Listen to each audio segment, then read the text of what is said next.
Hello, everybody. Welcome to the Red Devil Experience. We are here with the Red Devil preview. How are you all doing? Hope everybody is doing well. We have a lot of topics to cover today. We got Manchester United injury updates on all the players. We have a lot of Manchester United news. David Beckham speaking, a couple other people speaking that we're going to get into. So it's going to be a good show. Stick around, get involved. We want to hear from everybody. Everybody is welcome to give an opinion. If you're not a subscriber, subscribe if you want to join our community and get involved. And if you can, please smash the like button for me, because it really helps the channel grow. So if you could do that for me, I greatly appreciate it. But let's get straight into the show and waste no time. So the perspective on this is we're going to start with the injuries. We have a lot of updates. We have, we can cover the manager topic a little bit as well. And the injury list, this is the precautionary thing. Can drop a link. Let's talk, bro. Can jump on.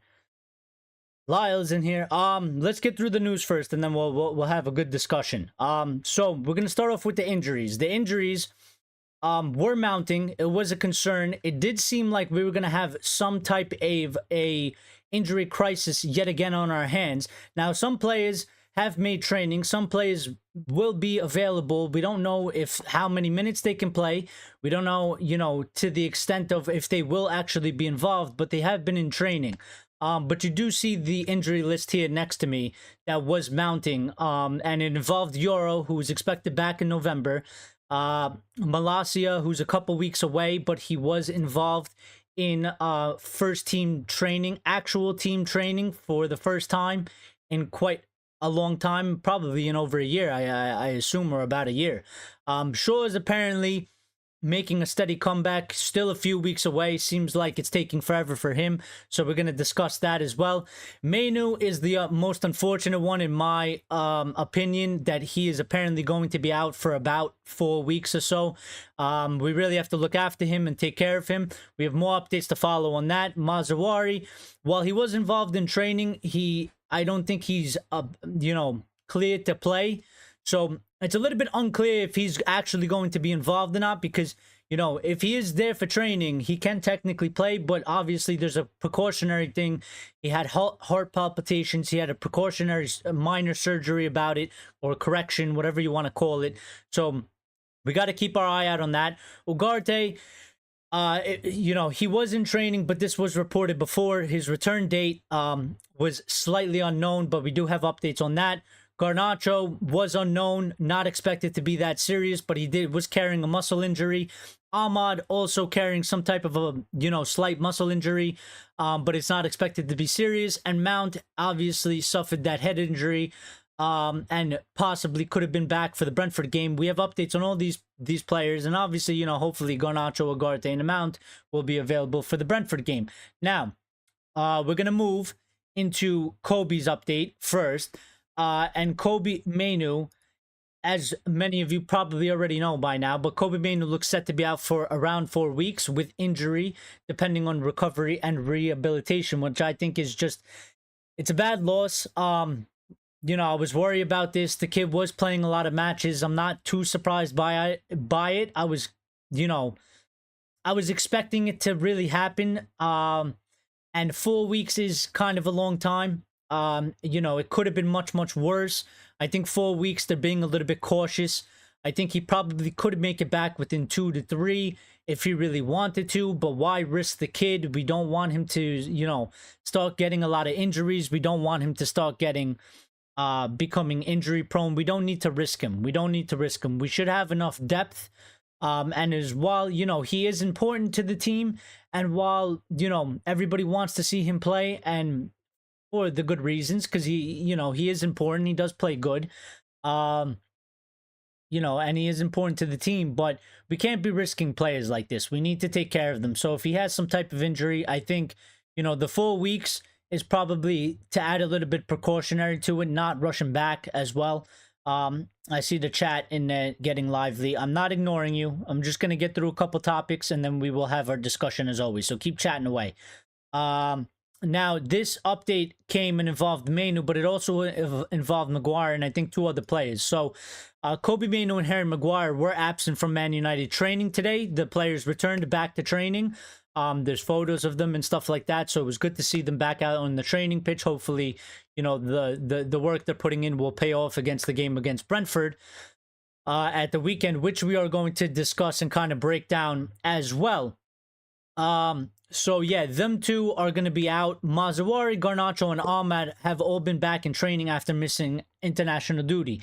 So I expect Garnacho to be available. I expect Ahmad to be available for the match and definitely get some minutes somewhere, if not starting or whatever. Mazawari is still one that I have question marks over because while he still is involved in training, he might not be match fit.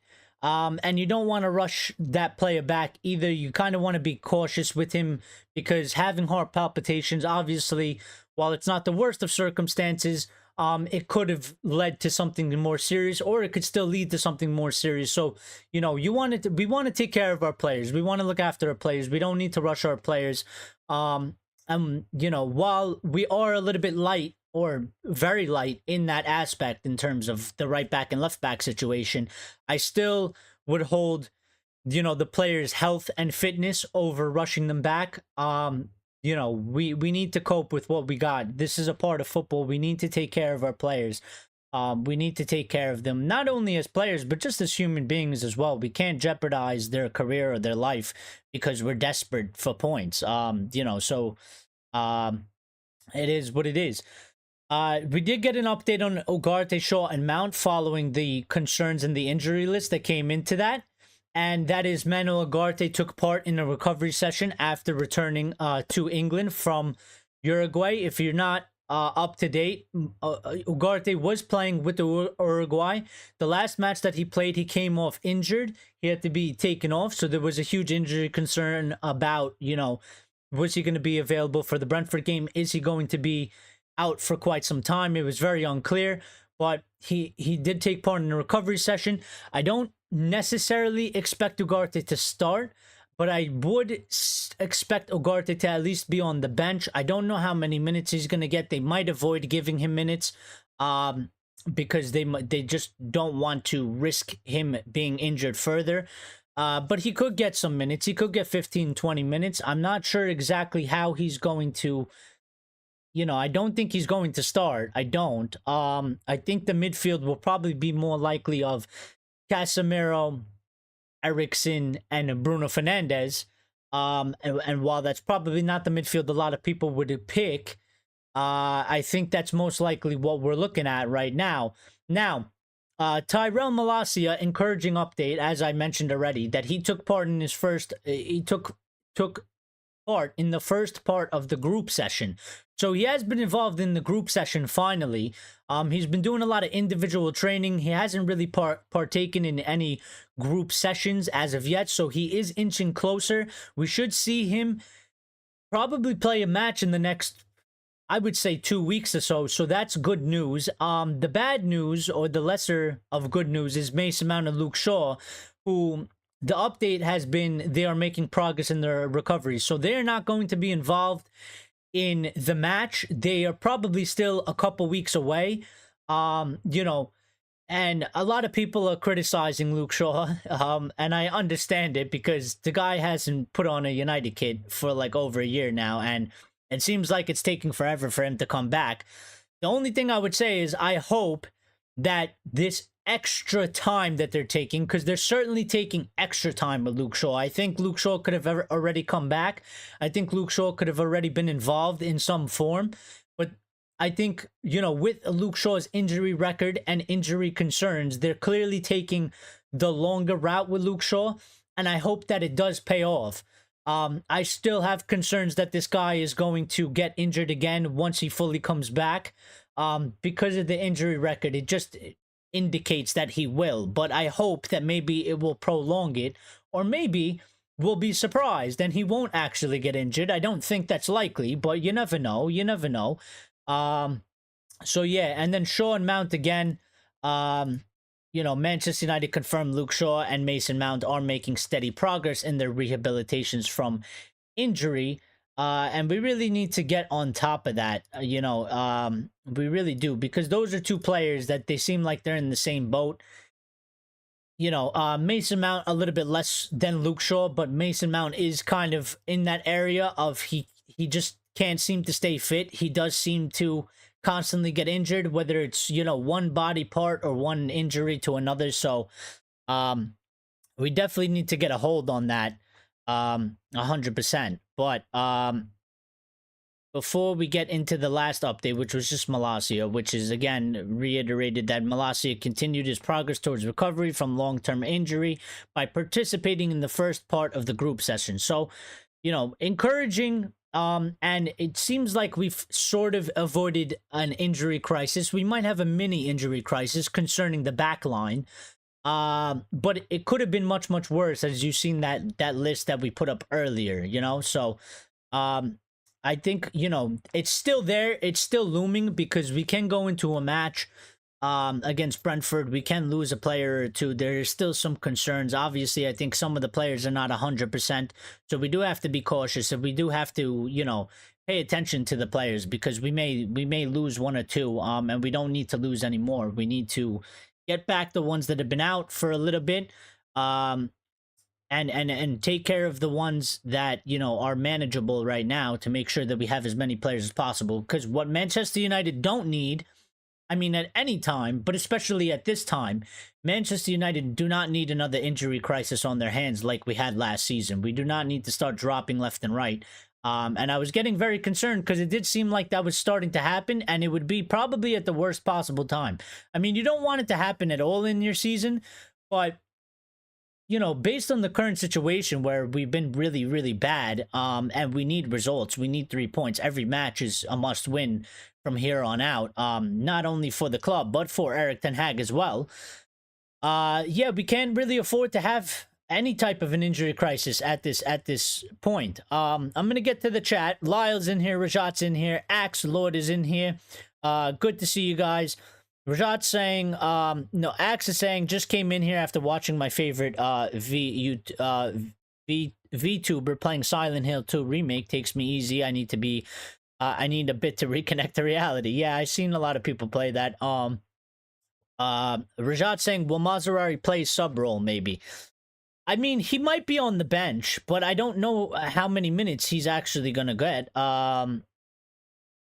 And Axe is saying, sincerely, this may come in handy for Manu, because he may need a period to relax. I mean, it could be a blessing in disguise, Axe. It could be, because he does need a little bit of rest. And unfortunately, he's getting this rest by being injured, so it's not like the ideal situation. But maybe, he takes this little period of time off, comes back a little bit refreshed, comes back a little bit more energized, because I don't think it's as serious as an injury. I think they're just being precautious.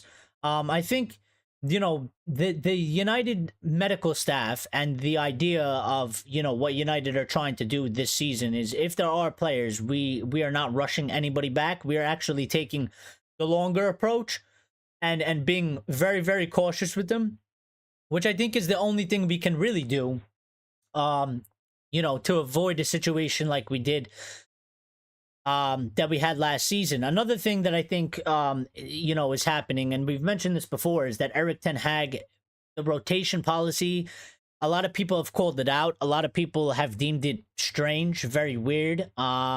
They've criticized it. And I think that rotation policy is going hand in hand with the fact of that they're trying to keep a lid on the injuries. And we kind of have to still find a balance there, because we can't be rotating, I believe, as much as we have, especially in the midfield. But we also can't risk the players getting injured. So it's a difficult spot. It's not an easy thing. It sounds easier than it is, but it is very, very tricky. But if we can figure that out, we'll put ourselves in a better spot. So, Rajat saying, give Maz at least 2 to 3, maybe more, maybe 4 or 5 games to get okay if he can play. Good. Well, it depends the diagnosis as well, Rajat.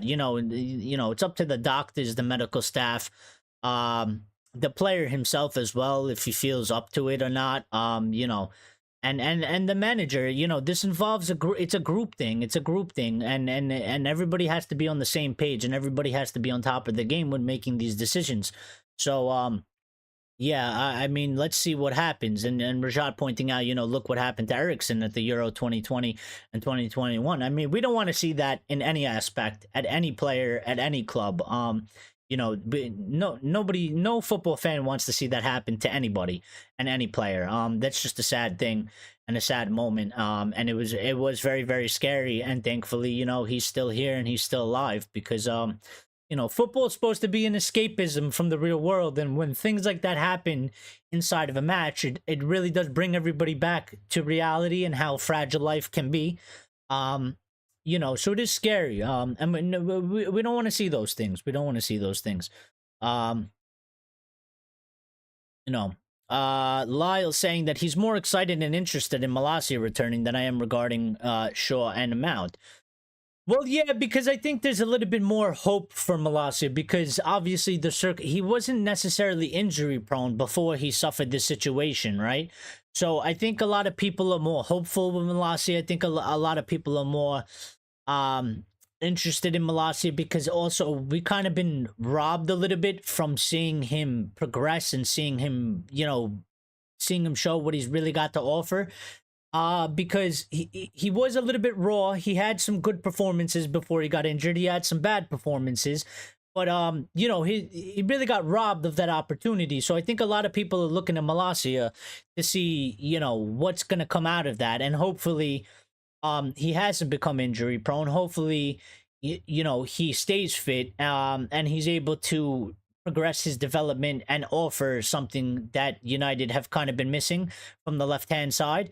So it's definitely one to watch, and I do understand that as well. I mean, I'm kind of looking at it hoping that this guy next to me here has really come back, I would say stronger, hopefully fitter than before, because he's been out for a very long time. So that's the ideal thing. You want him to come back fitter. You want him to come back stronger. Obviously, he's going to lack the match sharpness because there's just a difference between training and playing a match and a high competitive match where the other team is literally trying to just destroy you in terms of performance. And they want to win. So it might take him a couple matches.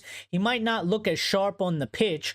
He might have some good moments, but he might also have some bad moments. So again, even when a player like this, or when you're out for a little bit, you do have to give them some time because they're not going to be 100% up to speed. So we do have to keep that in mind. As much as we are excited to see them come back, as much as we are, want them to perform and we need them to perform, we do have to keep in mind that he has been out for quite some time, so he might lack in certain areas, and he might need a couple or few matches to get up to speed. Rajat saying Luke is going to dress up as a skeleton for Halloween. Bro is built like candy floss. I mean, yeah, I get it. I get the banter. I try not to make fun of him because I think it's a shit situation. When you're a player and you're injured and you keep getting injured, from a player's perspective, it does suck because you're itching to get back on the pitch. You want to play, but sometimes you really can't help it. So, but I get the banter, and hopefully that doesn't happen. I always use the analogy of man's is made out of paper mache because they easily, rip. And it's easy to tear apart. But I really do hope, for Luke Shaw, that he is able to stay fit, and come back strong because number one, we need him. We need him to play good. We need him to be fit. We need him to be available. We need him to perform. And he is a good player, like we've discussed before. He is a good player when he stays fit and he is available and he's allowed to get in a little bit of form. So we do need him, So hopefully, he can be built a little bit stronger than Candy Floss, I would hope, as Rajat has pointed out. But yeah, and Lyle's saying, one touch and Shaw is down just as bad as Martial. And yeah, it is the concern. It is the concern. So, we'll keep our eyes on it and we'll look into, what is really going on there. But, I think for the match, I don't see Maz Maz has question marks because he's involved in training, but obviously, it was said that he was expected to be out for a couple games, if not a couple weeks. Um, so I don't know if that's brought up kind of a false hope that he might be involved. And if Maz isn't able to play, then obviously we got to go with Delo, and then the left back situation is going to be interesting. Do you stick Martinez there? Martinez has kind of not necessarily lost his place, but he did lose his place for the game after the Porto match. He was dropped. Him and Delit were both dropped. So do you stick Martinez at left back? Do you go with Johnny Evans? Do you put Delo on the left and put Lindelof on the right? Um, you know, obviously you guys all know my thing. I would call up Harry Amos, at the very least stick him on the bench if he's not ready to start. Um, so yeah, I would have him at least as a backup on the left hand side. You know, I mean Lindelof played decently well when he was put it right back at the last match that we played. So I would be probably a little bit more confident in putting Delo on the left and playing Lindelof on the right over Johnny Evans, because while Johnny Evans has been fantastic for us, he is 35 years old and he is a center back and he doesn't necessarily have the pace. Now the concern about that is that on our right hand side, which would be Brentford's left hand side, they do have Rico Henry, who is their left back, if I'm not mistaken, and he is very, very pacey guy. So if he is doing overlapping on that side, we might get beat for pace over there. So there's a couple things that we have to consider before actually making the decisions that for the lineup. But Axe is saying, let's accept them as they are and encourage them. I mean, this team has to dig itself out of the current pit hole. I mean, we really do, Axe. We really do in that concern. We are in a deep hole, and we need to find out how we're going to climb out. Right now we want to climb out, but I think we're a little bit at a lack of options. We want to do it, but we just don't know how. And there is a way, but we need to really,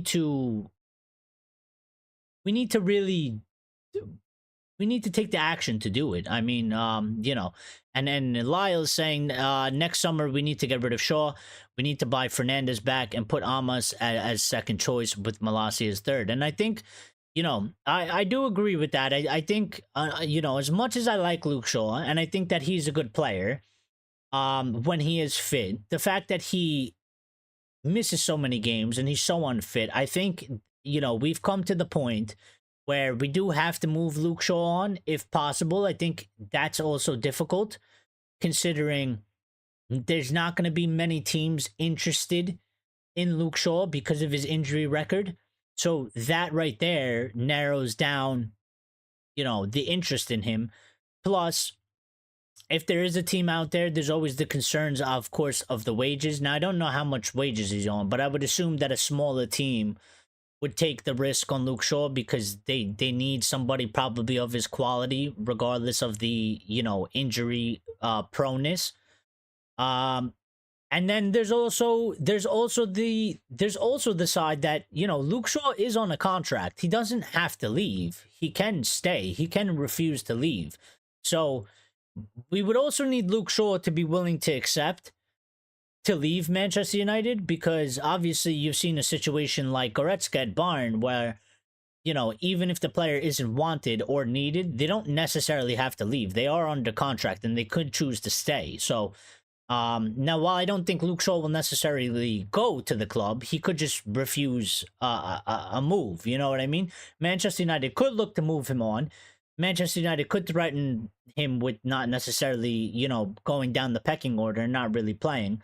And if Luke Shaw decides that he doesn't want to go to another club, he could end up staying. So, it's not always straight cut forward, but it is something that I think, Lyle, that we do have to look at, because I think we do have to sort that position out we do have to sort out that left back position. And I think, I would like to see Alvaro Fernandez come back. I don't think we should have ever gotten rid of him. I think it was sort of a mistake because he was never really given an opportunity like a couple players have. Like Garnacho's gotten a good opportunity, Mainu's gotten a good opportunity.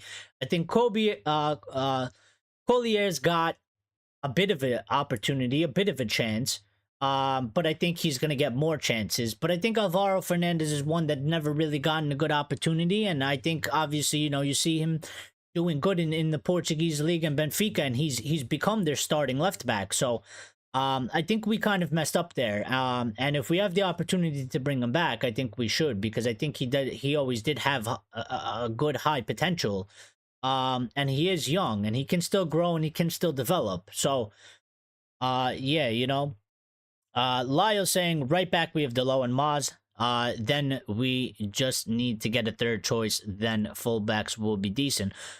Well, I don't know. You guys are a little bit more in tuned to the youth setup. Do we have anybody in the youth setup, that we could kind of have as a backup third option? Because I would probably go down that route if we have somebody at least decently enough. They don't got to be ready, but I would promote a youth player, for sure, as a third backup, and just have Delo and Maz, and bring somebody up, as that backup, just in case, one of them do get injured. We could have the other one on the bench.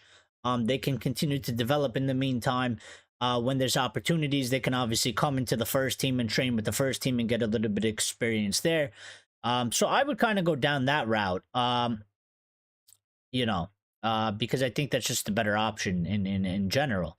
Rajat saying, but that's the point to get. But that's point to get nice car when it doesn't work half your time. I mean, yeah, you can't.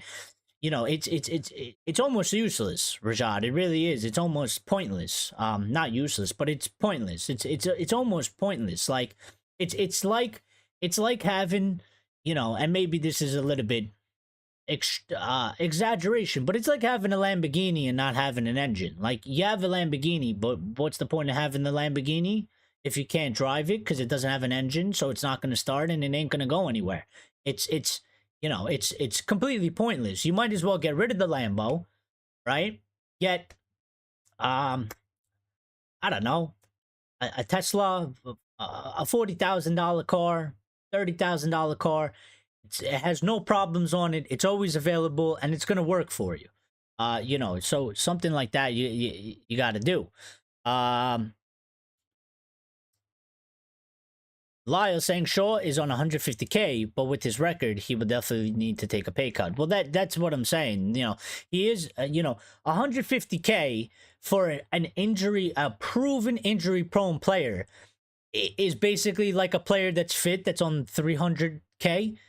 It almost comes out to the same. Like, there's teams already don't want him, or there's a lack of options because he is so injury prone, and the record is there to show it. So, like, those teams are not stupid. They're gonna see that, and they're probably well aware of it. And at the same time, being on 150K, I would assume that, like I said before, a smaller team, maybe in the Prem or somewhere else, they might take the risk because they have a lack of options in terms of, and they need somebody at that position. But to then pay 150K, they're not going to do it. He would have to take a pay cut, whether it would be 120, 100, something like that. So that situation to get rid of him isn't going to be easy. It's not going to be easy at all. But, Laya's saying at least with Alvaro, he will be cheap, 16.7 million. Yeah. And that's kind of, he is cheap in today's market. But it's almost like a waste of money for me as well, because we had him. But, we didn't have to spend 16.7 million. People could argue, you can make all sorts of arguments with the 16.7 million. That 16.7 million could have gone to, the people that want Eric Ten Hag sacked, because it costs about 17 million or so, right? So you could have paid it there. You're going to have to pay it back to, give it to Benfica.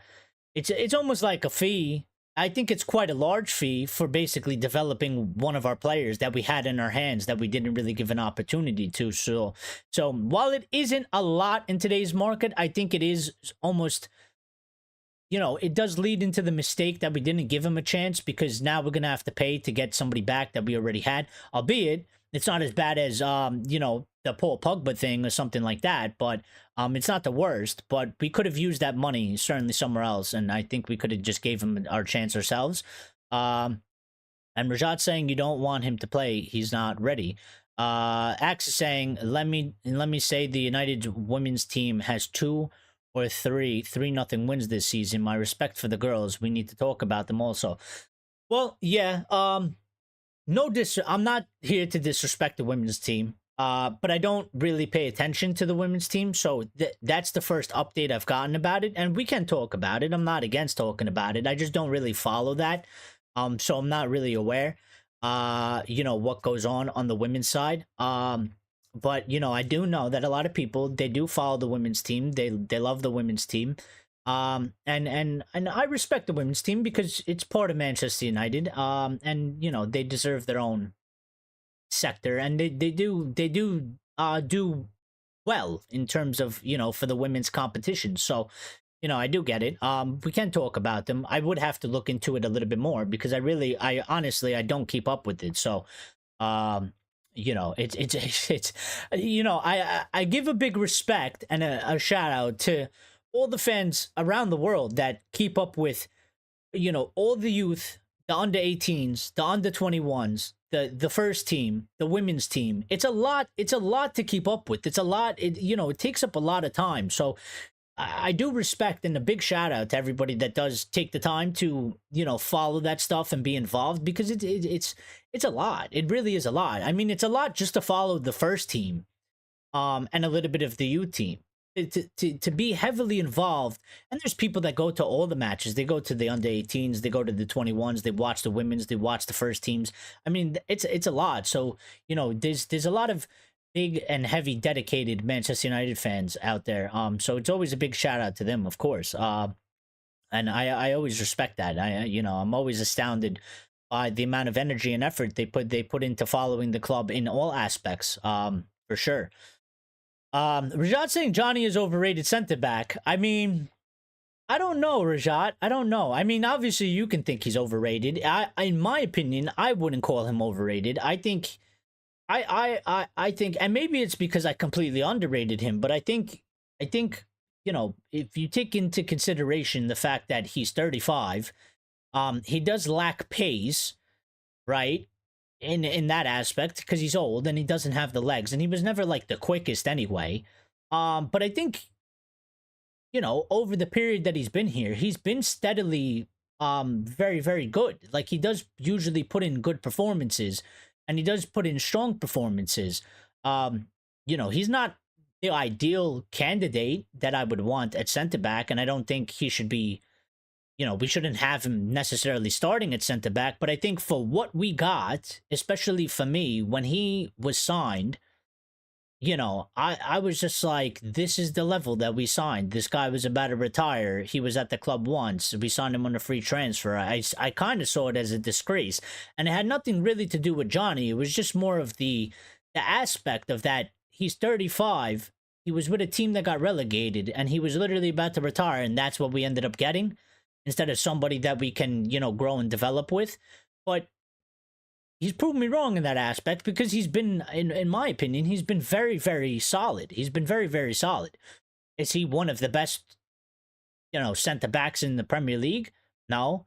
But for him coming in, he does get a job done, and he has been good, and he does get the club as well. That's one of the only things. He is from that time that United were still winners and still competitive, and he does get the club. So you do see it in his performances. And Lyle giving me, yes, that's right. I do know about him. Habib, I can't pronounce their names.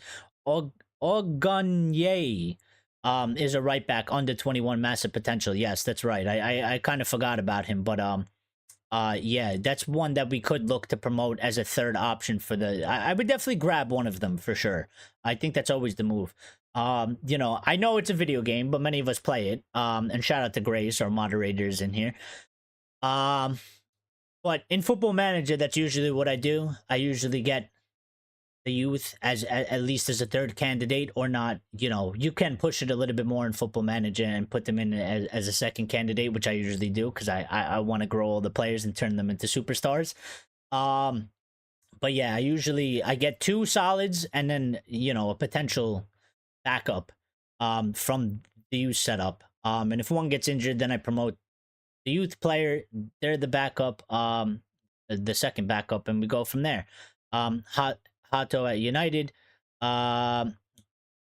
Lyle saying agreed. However, look at it this way: his release clause is set at 50 million, but we have that buyback clause locked in. Yeah, so that's at least that's good that we avoided that because it could have been much higher, right? Rajat believes that Alvaro 85 to 90% won't come back. Well, I mean, there's a possibility. I don't know. You know, I don't know what percentage I would necessarily put it on. I can't really say for sure because I think it's kind of open-ended and up in the air. You know, there are circumstances. Number one, do United actually want him back? It's unclear. There's talk about it. Does he actually want to come back? That's also unclear. Maybe he, you know, a lot of times there's players that they want to succeed at United, but once they are kind of removed out of there, they kind of move on from it. I think there's prime examples of it. I mean, Mason Greenwood was one. He was reluctant to leave the club. He didn't want to leave. He wanted to force his way back in.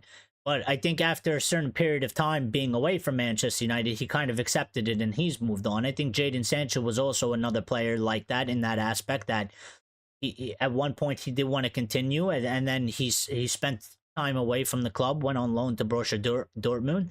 And obviously there was different circumstances, but you know, once you kind of go away, I think the feelings in players kind of change. Like, you know, Alvaro did make a statement one time that he wanted to succeed at United. He wanted to make himself into the first team. But now that we've sent it to Benfica, you know, maybe he's kind of gotten over that. Maybe he doesn't want to come back. So, you know, there are circumstances to that. It's not like, you know, he's obviously going to come back, but Grace is saying, who keeps up with all the teams? Like, seriously, get a bloody job. Grace, there's lots of fans. There's lots of fans. There's lots of United fans. I mean, number one, you have to keep in mind, Grace, that we have, you know, probably hundreds of millions of fans around the world.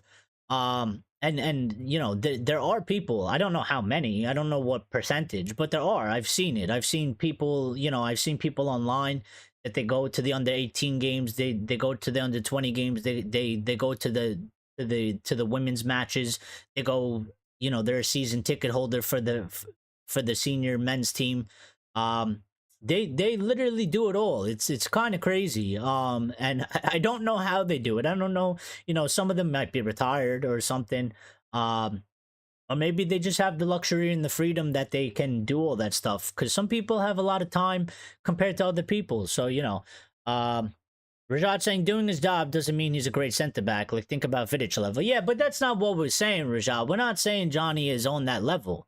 We're saying for what he is and what we got him for, he has been good. You know, he's not Vidic. He ain't Rio. He ain't, I would even say, you know, when they were in form, he's not Martinez. And he ain't De Ligt, and he ain't, you know, but for what he's given us at his age, you got to take in the age, the circumstances. I think for a 35-year-old center back, I think he's been really good for that circumstance. I think if you go and get any other 35-year-old center back, I don't think you're going to see them perform the way Johnny Evans is doing, and especially in the Premier League. So that's really what I'm talking about. In the larger representation of center backs, obviously, we need, you know, somebody better. We would like somebody better, and obviously somebody younger and somebody that has legs. But we got him for now, and we can necessarily use him.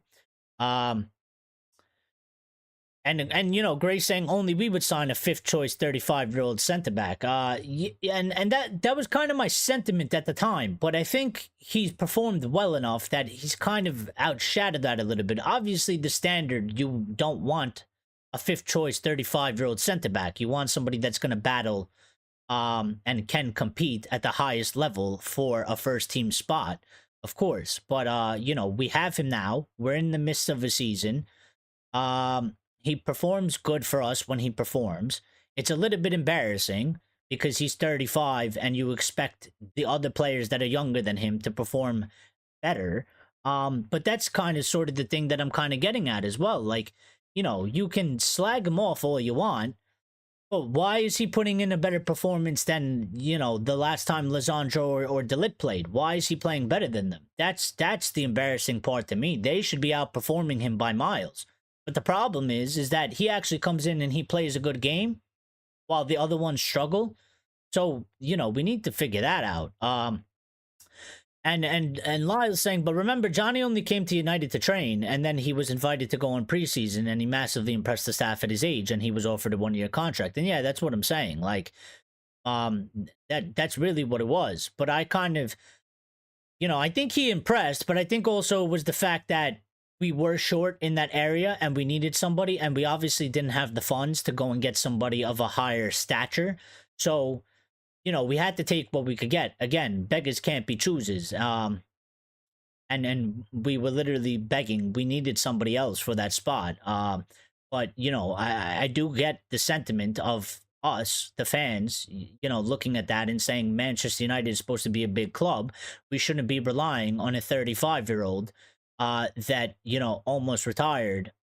And you know, was invited just to train and ended up becoming, I would almost argue he's almost a main staple of the team at this point with the performances he puts in. So, you know, and Grace saying fans only support Man United because of Delo. He's a beautiful man. Grace's man crush. Uh, I mean, he's got that Portuguese aura. He's definitely got that Portuguese aura. Rajat saying no one expecting anything from him. Well, that's the thing. Also, I think, you know, I think it's a good point. I think it's fair, Rajat. I think, you know, I wasn't really expecting much from him. I imagined at one point, you know, when they announced that we signed him, I was like, Jesus. I was like, at one point, I was like, if we suffer enough injuries, we'll end up with Maguire and Johnny Evans playing together. And that was when Maguire hasn't, you know, didn't really rediscover a little bit of his form. And I was just picturing a disaster. I was like, imagine them two sitting there getting absolutely burnt for pace, and we concede like 4 or 5 goals.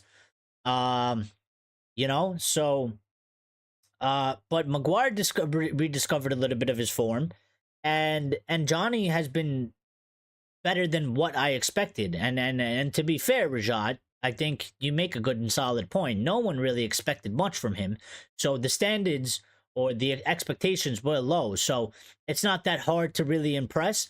But I still think, to be fair to him, he still put in good performances, whether the expectations were low or high. I still think, based off his performances, you know, and you could see it on the pitch, he does make good tackles.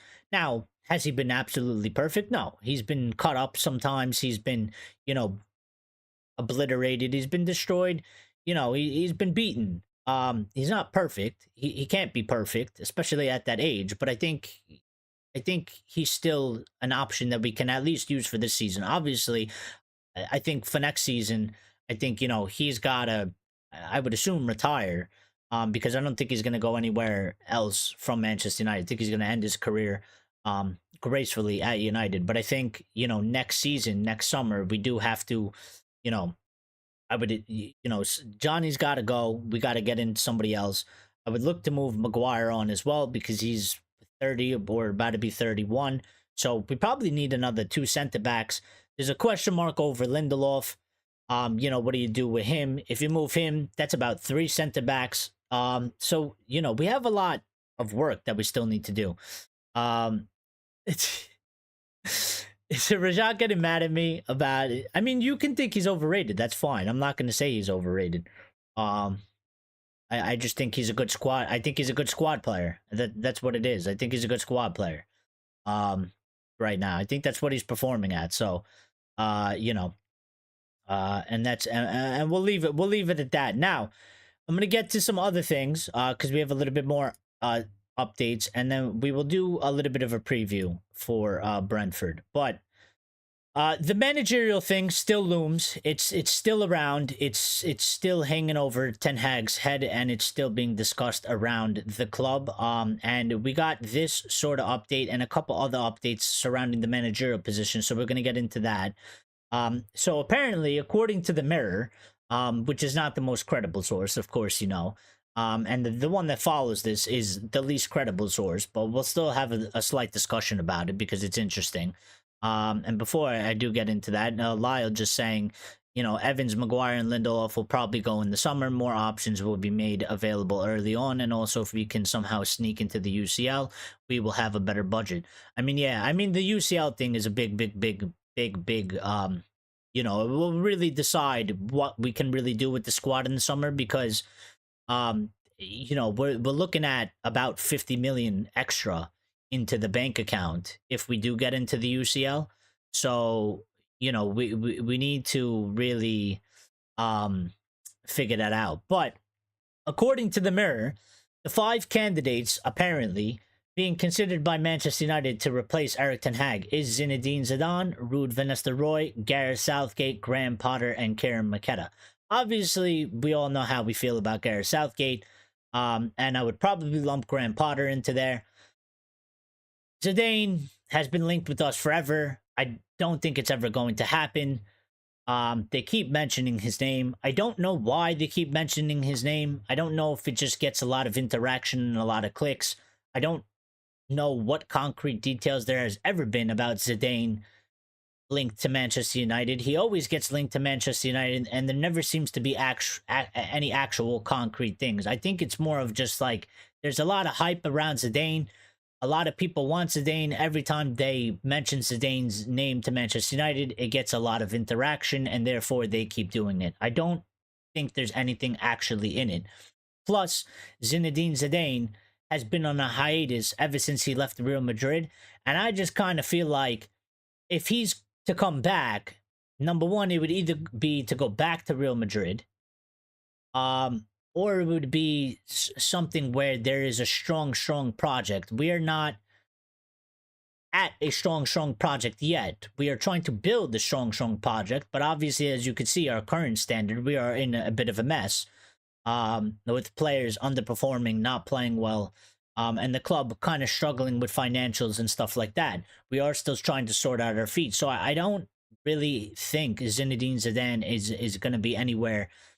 I don't really think it's a realistic option. I think out of that entire list, I think Ruud van Nistelrooy is at the top of the list, and I think he would be the most likely one to take at least the job on an interim basis if Erik ten Hag does end up losing his job.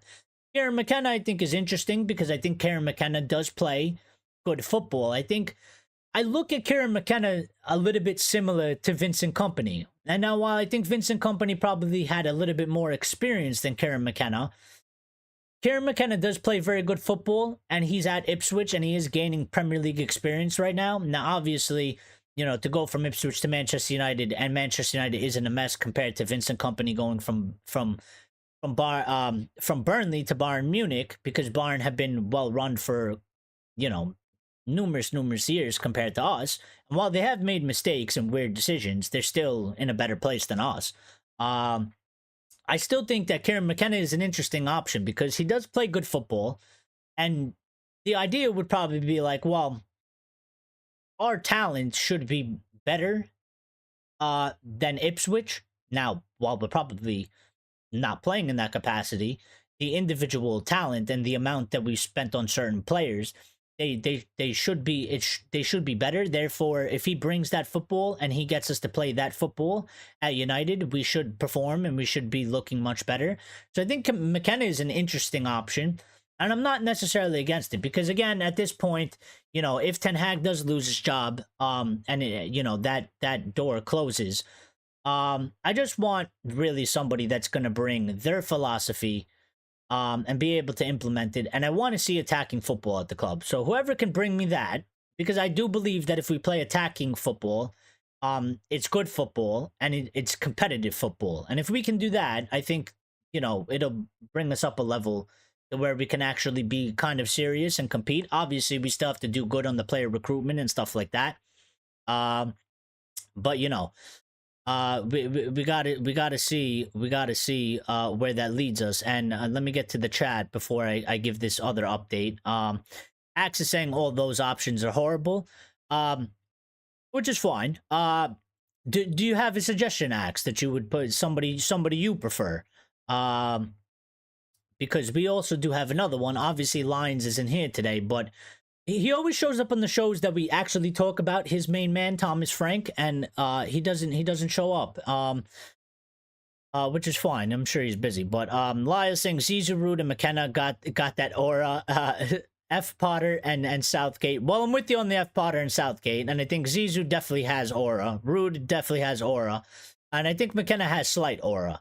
I think his aura is building a little bit there. But yeah, I do like McKenna. I do like his style of football. I like what he's got them playing at Ipswich. I think Ipswich, for being promoted, I think they actually play very competitive on the pitch. I'm just a little bbit worried because it seems like every time there's a manager like that, right? They come to United and they never. I mean, we've seen it with Ten Hag, and that's really been the big letdown with Eric Ten Hag. Is the United fans wanted the Ajax football, the football that he was playing at Ajax. We wanted it at United, and we haven't gotten it. And I think it's let down a lot of people. Now, it's not necessarily Eric Ten Hag's fault because there was no promise made. It's not like he promised us that football. We kind of just assumed that he was going to come and bring that there. And we don't understand why he hasn't really brung it there. There's obviously arguments. We don't have the players for it. They don't fit the system well and yada, yada, yada. But, then we have to find a manager that can play in the way United fans want to see us play, which I think is, regardless of formation, we want to see us play attacking. We want us to be competitive. We want us to be aggressive. We want us to create loads of chances and kind of pepper the opponent's goal and just be threatening and score goals as well. Score loads of goals. We want to see that. So whoever that manager is that fits the players we have and also aligns with Ineos's, I guess, game model, then they could come in. So if it's McKenna, then bring in McKenna, because I'm kind of over trying to go all in on one manager because I have a certain belief and I think that manager is the best. I just want the manager that's going to bring that sort of football to Manchester United because I think that is going to lead us to success and it's going to lead us to growth. So yeah, Lyle saying Zidane will never come to a broken club. He works better with an established squad. Well, yeah, I mean, he isn't like super experienced in terms of that. He did kind of just take over Madrid. They were like the most established squad you could probably get at the time. And obviously he won the Champions League back to back. But look at the squad he had. And it's Madrid. Madrid are always run very well anyway, regardless of the manager they have. I mean, look at the squads they always build. They always build one of the most, if not the best, competitive squad in the world. They go through eras and periods of this. So, while he still had to be a manager and manage the team, it's not like he came to a project like us where we have been severely broken for the past 11 plus years. And, a lot of the blame and pressure falls on the manager to try and fix the squad. Meanwhile, there's many different aspects at the club that kind of need to come together and sort their shit out. So, Grace saying who names their child after a condom. Oh my god. I'm telling you, Grace, you gotta be a stand-up comedian. You gotta go try it. Yeah, absolutely hilarious. I love it. Axe is saying Zidane is an average manager at best. I think Axe is confused by Grace's comment. Rajat saying he can't communicate to players, hasn't learned English, so he will probably never come to Manchester United. Well, that's also up in the air, Rajat, because there was reports, and you could probably go Google them. I think Petit spoke at one point. There was a couple other reports that apparently he was learning English, or he learned some sort of English. So, we don't really know if that's true or not because we don't see him and we don't really hear from him speak, but apparently he does know some sort of English. It's up in the air. It's not 100% confirmed. We're not sure if he does know English or not. He might have been learning in this in this period. I mean, he's had a lot of time off. We don't really know what the hell he's been doing. He kind of stays out of the spotlight. So, to all our knowledge, he could have learned English in this meantime. He doesn't have to come out and announce English, but there were rumors and there were people that apparently are close and friends with Zidane that he has learned or he was learning some sort of English. So, we don't 100% know. Just crushed them. What a great name. And spelt in a fantastic way as well. Says, give Eric time. He's in an injury crisis. Well, I don't think he's in an injury crisis. And you know what? Listen, if United fans think they want to give him time, you can think you want to give him time. I'm fine with that. Every United fan is entitled to their opinion and they could have their beliefs and they can think what they want. And we're not here to shut anybody down in that aspect. I can hold a different opinion and kind of tell you that I think he's been given a good amount of time. But that's not the main point. The main point is, at the end of the day, he's the only one that can give himself time. The fan base can be divided on if he needs more time or not. We could have arguments. We can argue with each other. We can go back and forth all day. But at the end of the day, the circumstances that we've gotten to is that he needs results. He needs wins. He needs to pull United out of the position that we are in both the Premier League and the Europa League, if he wants to be given time. If he can't do that, then his time is up. Because at a certain point, you will have to sack the manager. I mean, even if it was like Sir Alex, once you hit a certain point and you're in like 16th place and you're getting further away from the top four and you're getting further lower in the Europa League and from a place in a qualification, you do have to sack the manager, even if you want to or not, because it's just something you have to do. You cannot continue on that current path. It's always done. So, it's fine that, I wouldn't say he's in an injury crisis. But it's fine if you think that you want, Eric to be given some more time. Rajat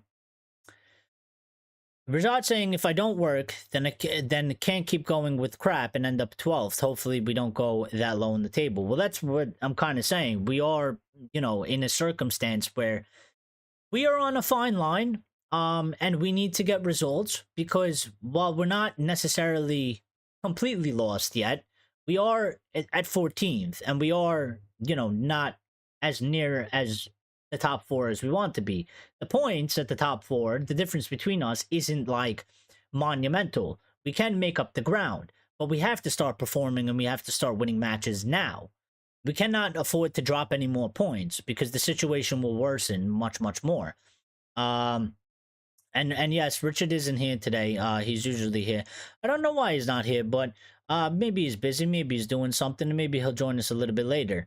Obviously, we always love Richard's input. And hopefully he will come in later or we'll see him on the next one. Life, people got things to do in life as well. So, it's we never take it against them if they can't make it.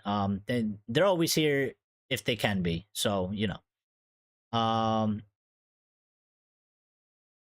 And then, yeah, there you go. So anybody that didn't get Grace's joke, Johnny is British slang for condom. So, yeah, there you go.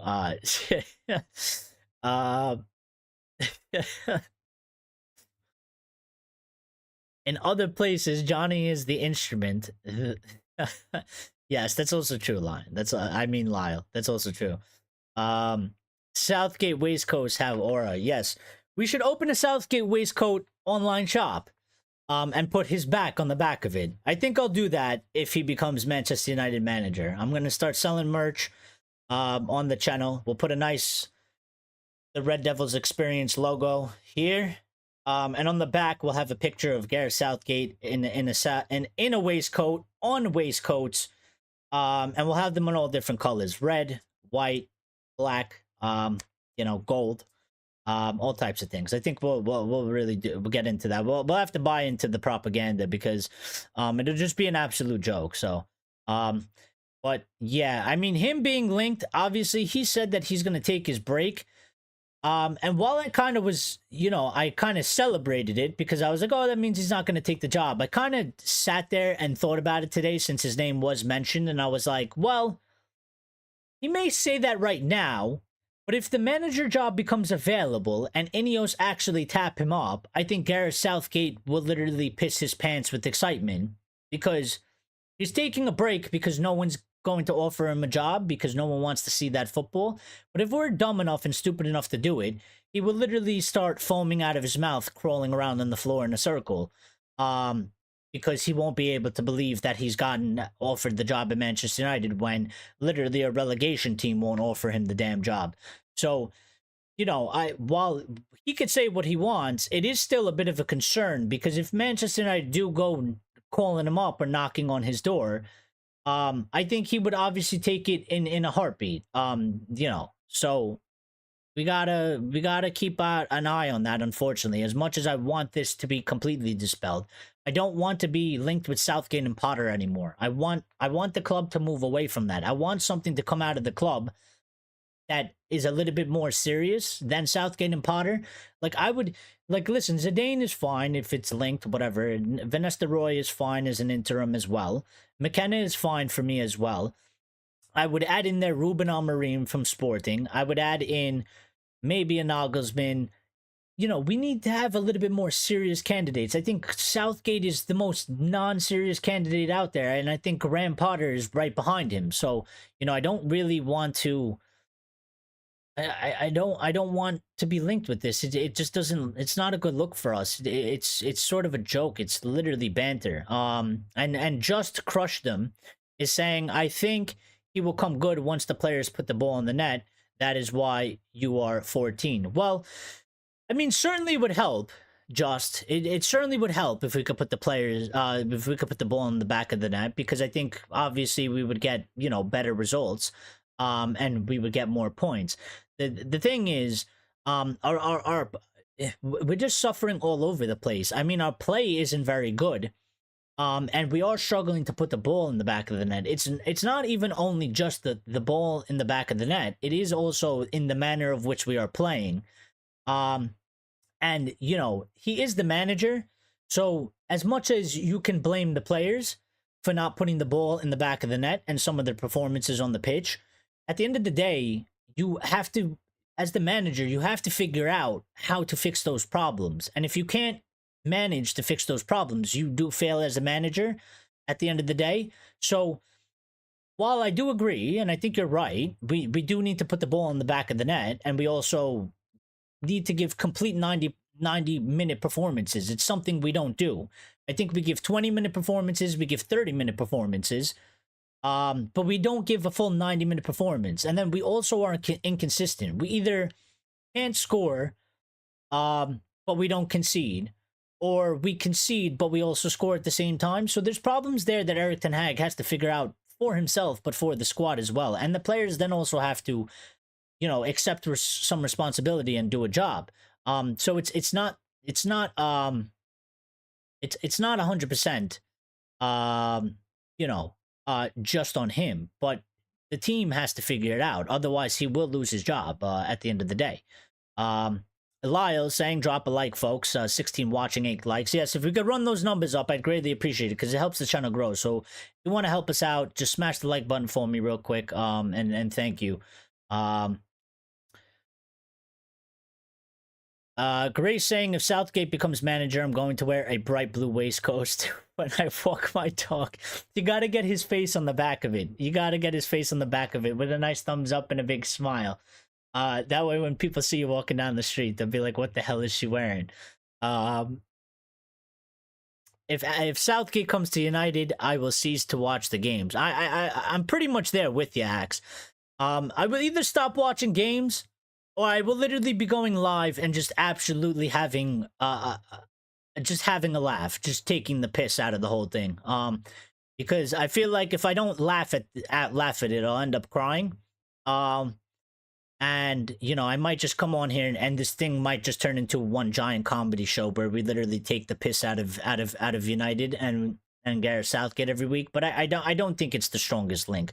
I really don't think we'll end up with him. Obviously it is still a concern because his name is still being linked, but even Rajat saying, if Gate comes, I'm not going to say never. I will probably not watch football, forget Man United. I mean, there's a lot of people that feel like that. I even feel like that. I mean, a lot of people I think will kind of disappear and not watch it until it comes to an end, which we all know it would come to an end. And then we would probably return when it comes to an end. And Grace being Grace saying, if Southgate comes, I will fall in love with football again.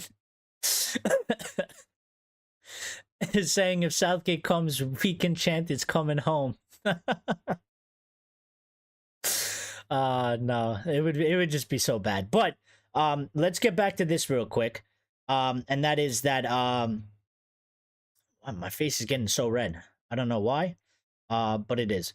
Ignore it. Zidane, following that Zidane link, there was an update coming from The Sun Sport, which we all know is like probably the least credible thing, especially to follow up on the Mirror. So these two are like one of the most, just BS things. But apparently Zinedine Zidane has been in talks with at least one Man United chief, and that's per report of the Sun. So I don't know. They come out and they always say Zidane is doing this, Zidane is doing that. There's been contacts with Zidane, and nothing ever materializes.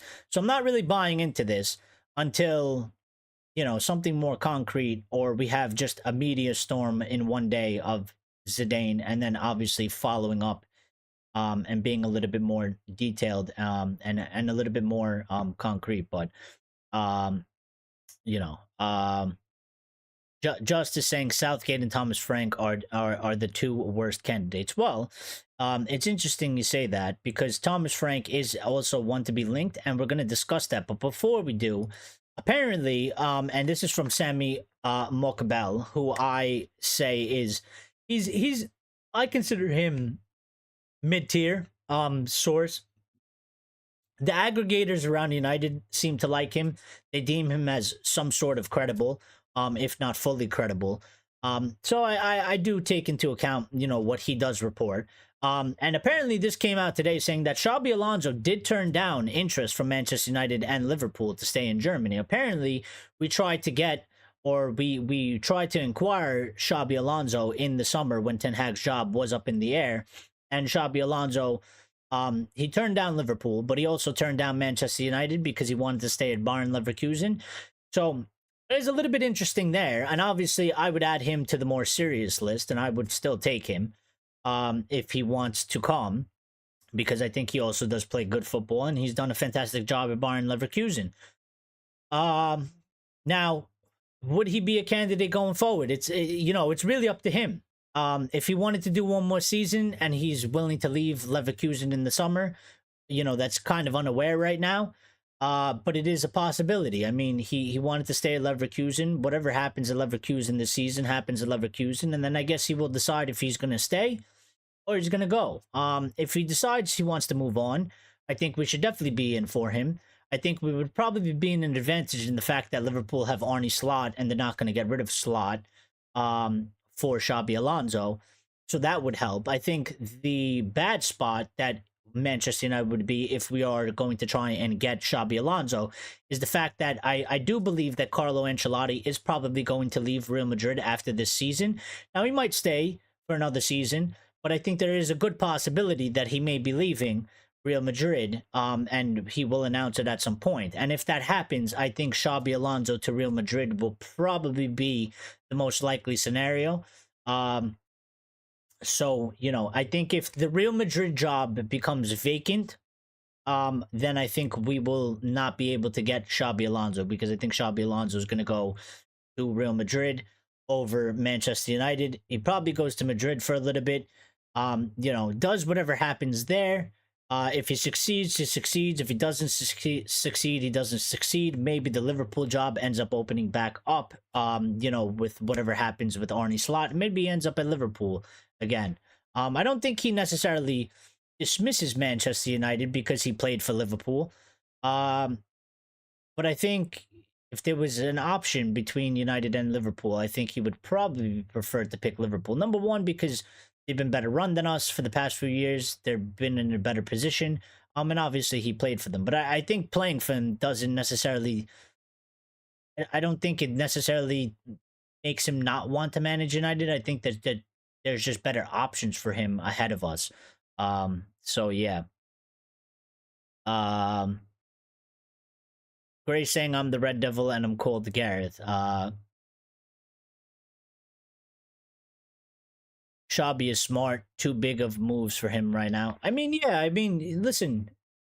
I think it is smart. He has a good thing going there, and I think we do see a lot of times the managers kind of rush into something that they don't really need to rush into. You know, he did something in the German league that hasn't been done for I don't even know how many years. You know, he won the league. They performed exceptional in the Champions League. They performed. Did they win another trophy or two? In the German league, I think they did, if I'm not mistaken. I don't 100% know, but why do you have to leave a good thing when you have a good thing going? They're competitive. They're you know they beat Bayern Munich in the league that they've dominated for. They're obviously going to go for it again. And they had a very good run in the Champions League, and they're going to do it again. So there's no need for Shabby to leave, and I think it is smart for him to stay. I think it was a correct decision. You don't have to jump to a new project. You have a project that you worked 2 years to get to where you got it to, and then you know you didn't have to jump and run to a new club. And I think for him it's the best possible thing because they're continuing to play good. They're in a good space, and it's only going to make him more wanted. It's only going to make him be perceived as a really good manager. Because they're obviously going to perform and do well. Now, do they win again? That's to be seen. But are they going to be competitive and play good like they did last season? Absolutely. They won a treble. Oh,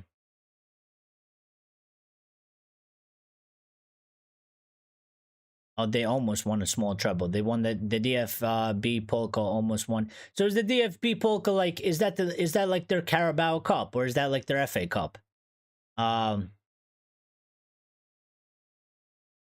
Justice saying Thomas Frank is a big joke. Might as well we go get Sam Allardyce. Well, yeah, I mean, I'm not too fond of Thomas Frank, and while I do think that he does play some good football at Brentford, I think we've talked about this, and it does sound a little whatever you want to make of it, but he doesn't really have that aura for Manchester United, and I don't think. I don't know how he would necessarily be able to handle the Man United job. Obviously, looks can be deceiving and stuff because we've seen prime examples of it. And plus, we've had established, proven winners. We've had all types of managers, and they've all failed. So, I get it, but I just don't. He doesn't necessarily. I wouldn't put him in my top 5. Let's put it that way. But, if United were to get him, I don't really have a disdain for the guy. I wouldn't be like over the moon. I would give it a shot and see how it goes. I wouldn't put him on the same level as Southgate or Potter. Those are two people that I definitely don't want to see. But Thomas Frank is definitely on the lower end of the list. In terms of people I would pick and people I would want to see and prefer. So, yeah, they did just a double in Germany, and champions and a cup. There's only one cup competition in Germany. Oh, I thought there was 2. All right, so it's basically like their FA Cup then. But yeah, but since we are talking about Thomas Frank, let's get to Thomas Frank because number one, he's had some quotes about Erik ten Hag, but also there's been some updates around him. And I am going to pull that up on the screen right now. And that is, here we go. So apparently, Thomas Frank has emerged as a leading contender to become Manchester United's manager if Erik ten Hag is sacked. And this is coming from Mail Sport, who are probably a little bit on, the lower tier credibility source. But apparently he is one of the leading contenders, which is why the show is titled "Is he on why is he on an audition?" Because we are playing each other. This is obviously convenient for them to put out because we are literally playing each other in a couple days' time. Erik ten Hag's job has been under scrutiny, under the microscope, and it's under threat. and he has been linked with us before. So I think it's kind of a convenient piece for the media to put out. It's something to get some easy clicks and create, a little bit of reaction.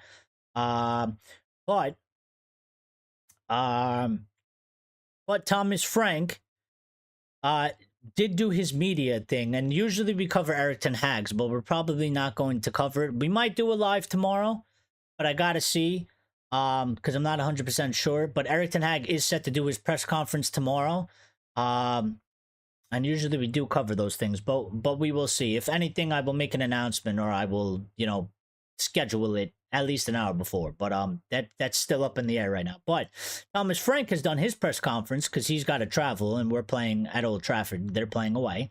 And Thomas Frank had this to say on Eric Ten Hag, which I thought was a little bit interesting. So Thomas Frank said on Eric Ten Hag, he said, "It's incredible how much he has been scrutinized. I know how it feels in a situation like that. I think the criticism is excessive. He's a good coach. He's won 2 trophies in 2 seasons. But I can understand what it is. If the team wins, the coach is absolutely fantastic. And if the team loses, the coach is shit." And he actually said the coach is shit. That is a direct quote. And then he went on to say, and this is why I included this, because I think it's a very important message, and I think he's hit the nail on the head, and it's something that I've been saying for quite some time. He said, "It's never just the coach, or the players, or the fans, or the board. It's a combination of all those things." And I love that he actually made that quote, because I think that is probably the most truest sentiment out there in football. And I keep trying to put this message across because I think it is, I just think it's the most accurate thing. A lot of people get caught up, and I understand why people get caught up, and I don't necessarily, I'm not attacking them for getting caught up, but I think if people can try and just take a step back at times and kind of be a little bit more calm and assess the situation in a whole. It's not just Eric Ten Hag, and it's not just the players, and it's not just the board, and it's not just it's not just Ineos, and it's not just the medical department, and it's not just certain fans that hold certain beliefs, and it's not fans that back Eric Ten Hag, and it's not Ten Hag outers. We are a club, we are a unit. The thing succeeds and fails together, and when there are things and aspects that are not on the same page, and there are things broken inside of that unit, we cannot succeed as a unit. We need to have a collective all around. Everybody's got to be on the same page, and we got to be moving in the same direction. If one aspect of the club is moving forward, but the other aspect of the club is moving backwards, it's like a tug of war. And you're not really going anywhere. It's kind of a stalemate. So I like that he said that, because he's not involved in United in any way. He's an opposing manager in the Premier League. He has what I would say an outside perspective of the club.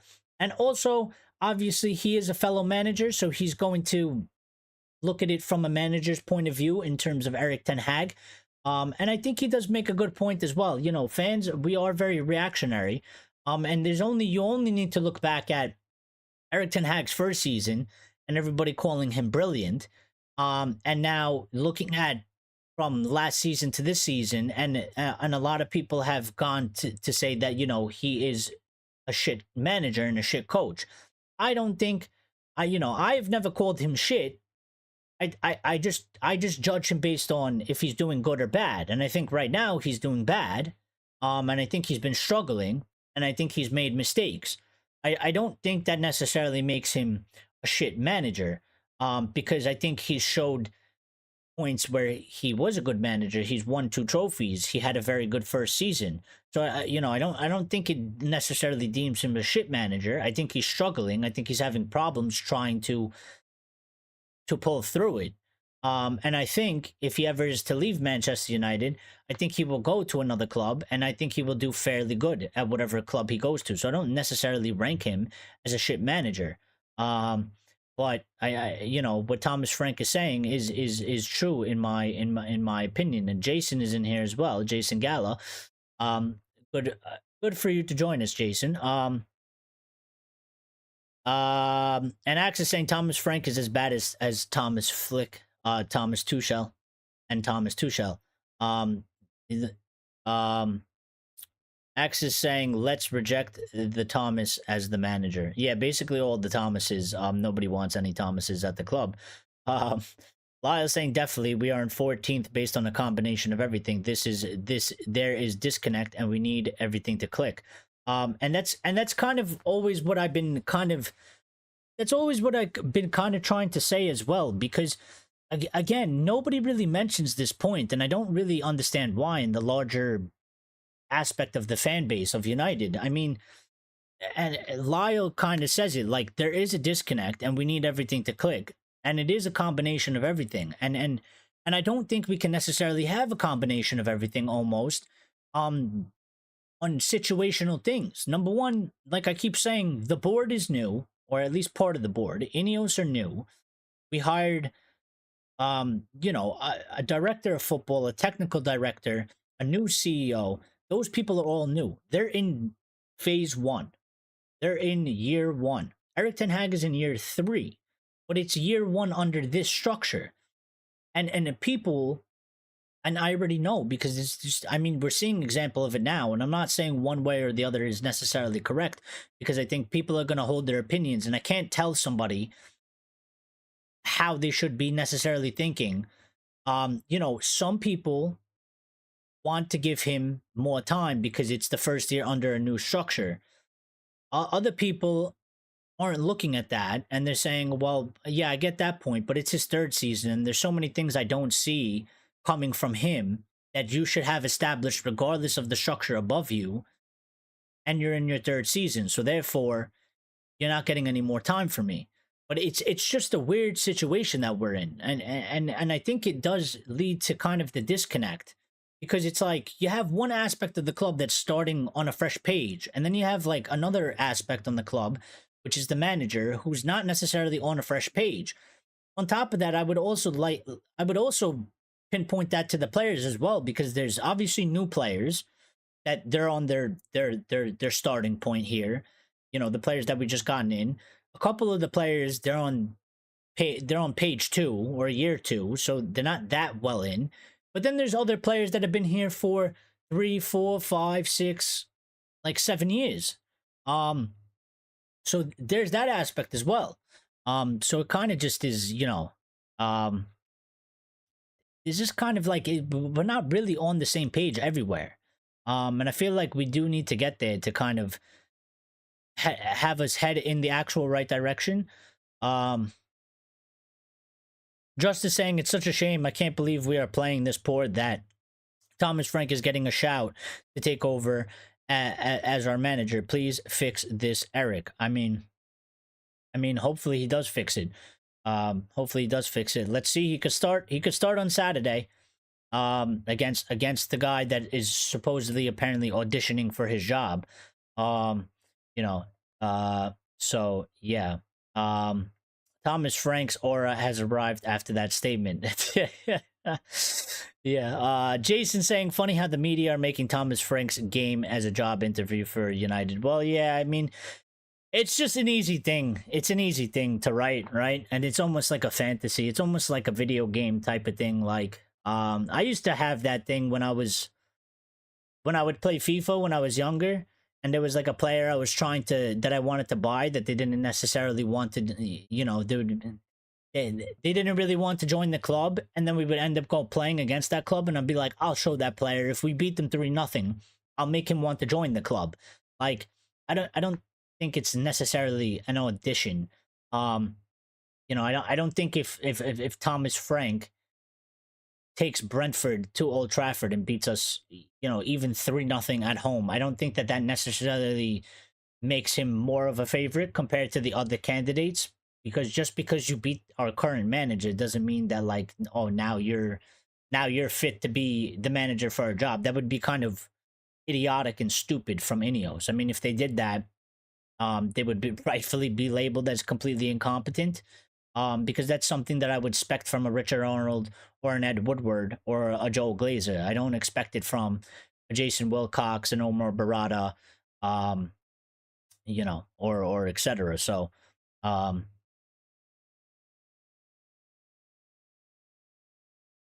And it is comedy. It is comedy. Axe is saying there are also new coaches besides Eric Ten Hag. I would say that plays a crucial role. Well, that's also another thing. We did bring in new coaching staff. I mean, for Eric, but there's also probably some background coaching staff as well that we bring in. So they're kind of on one, and he's on three. So it's just it to me it's a weird dynamic, and it doesn't necessarily feel right. And a lot of people would say to me, well, obviously how you fix it is you get rid of Ten Hag, then you bring in another manager, and that way almost everybody is on page one, and we start from there. And then you of course remove some of the players that people deem are problems or people don't want to see at the club anymore.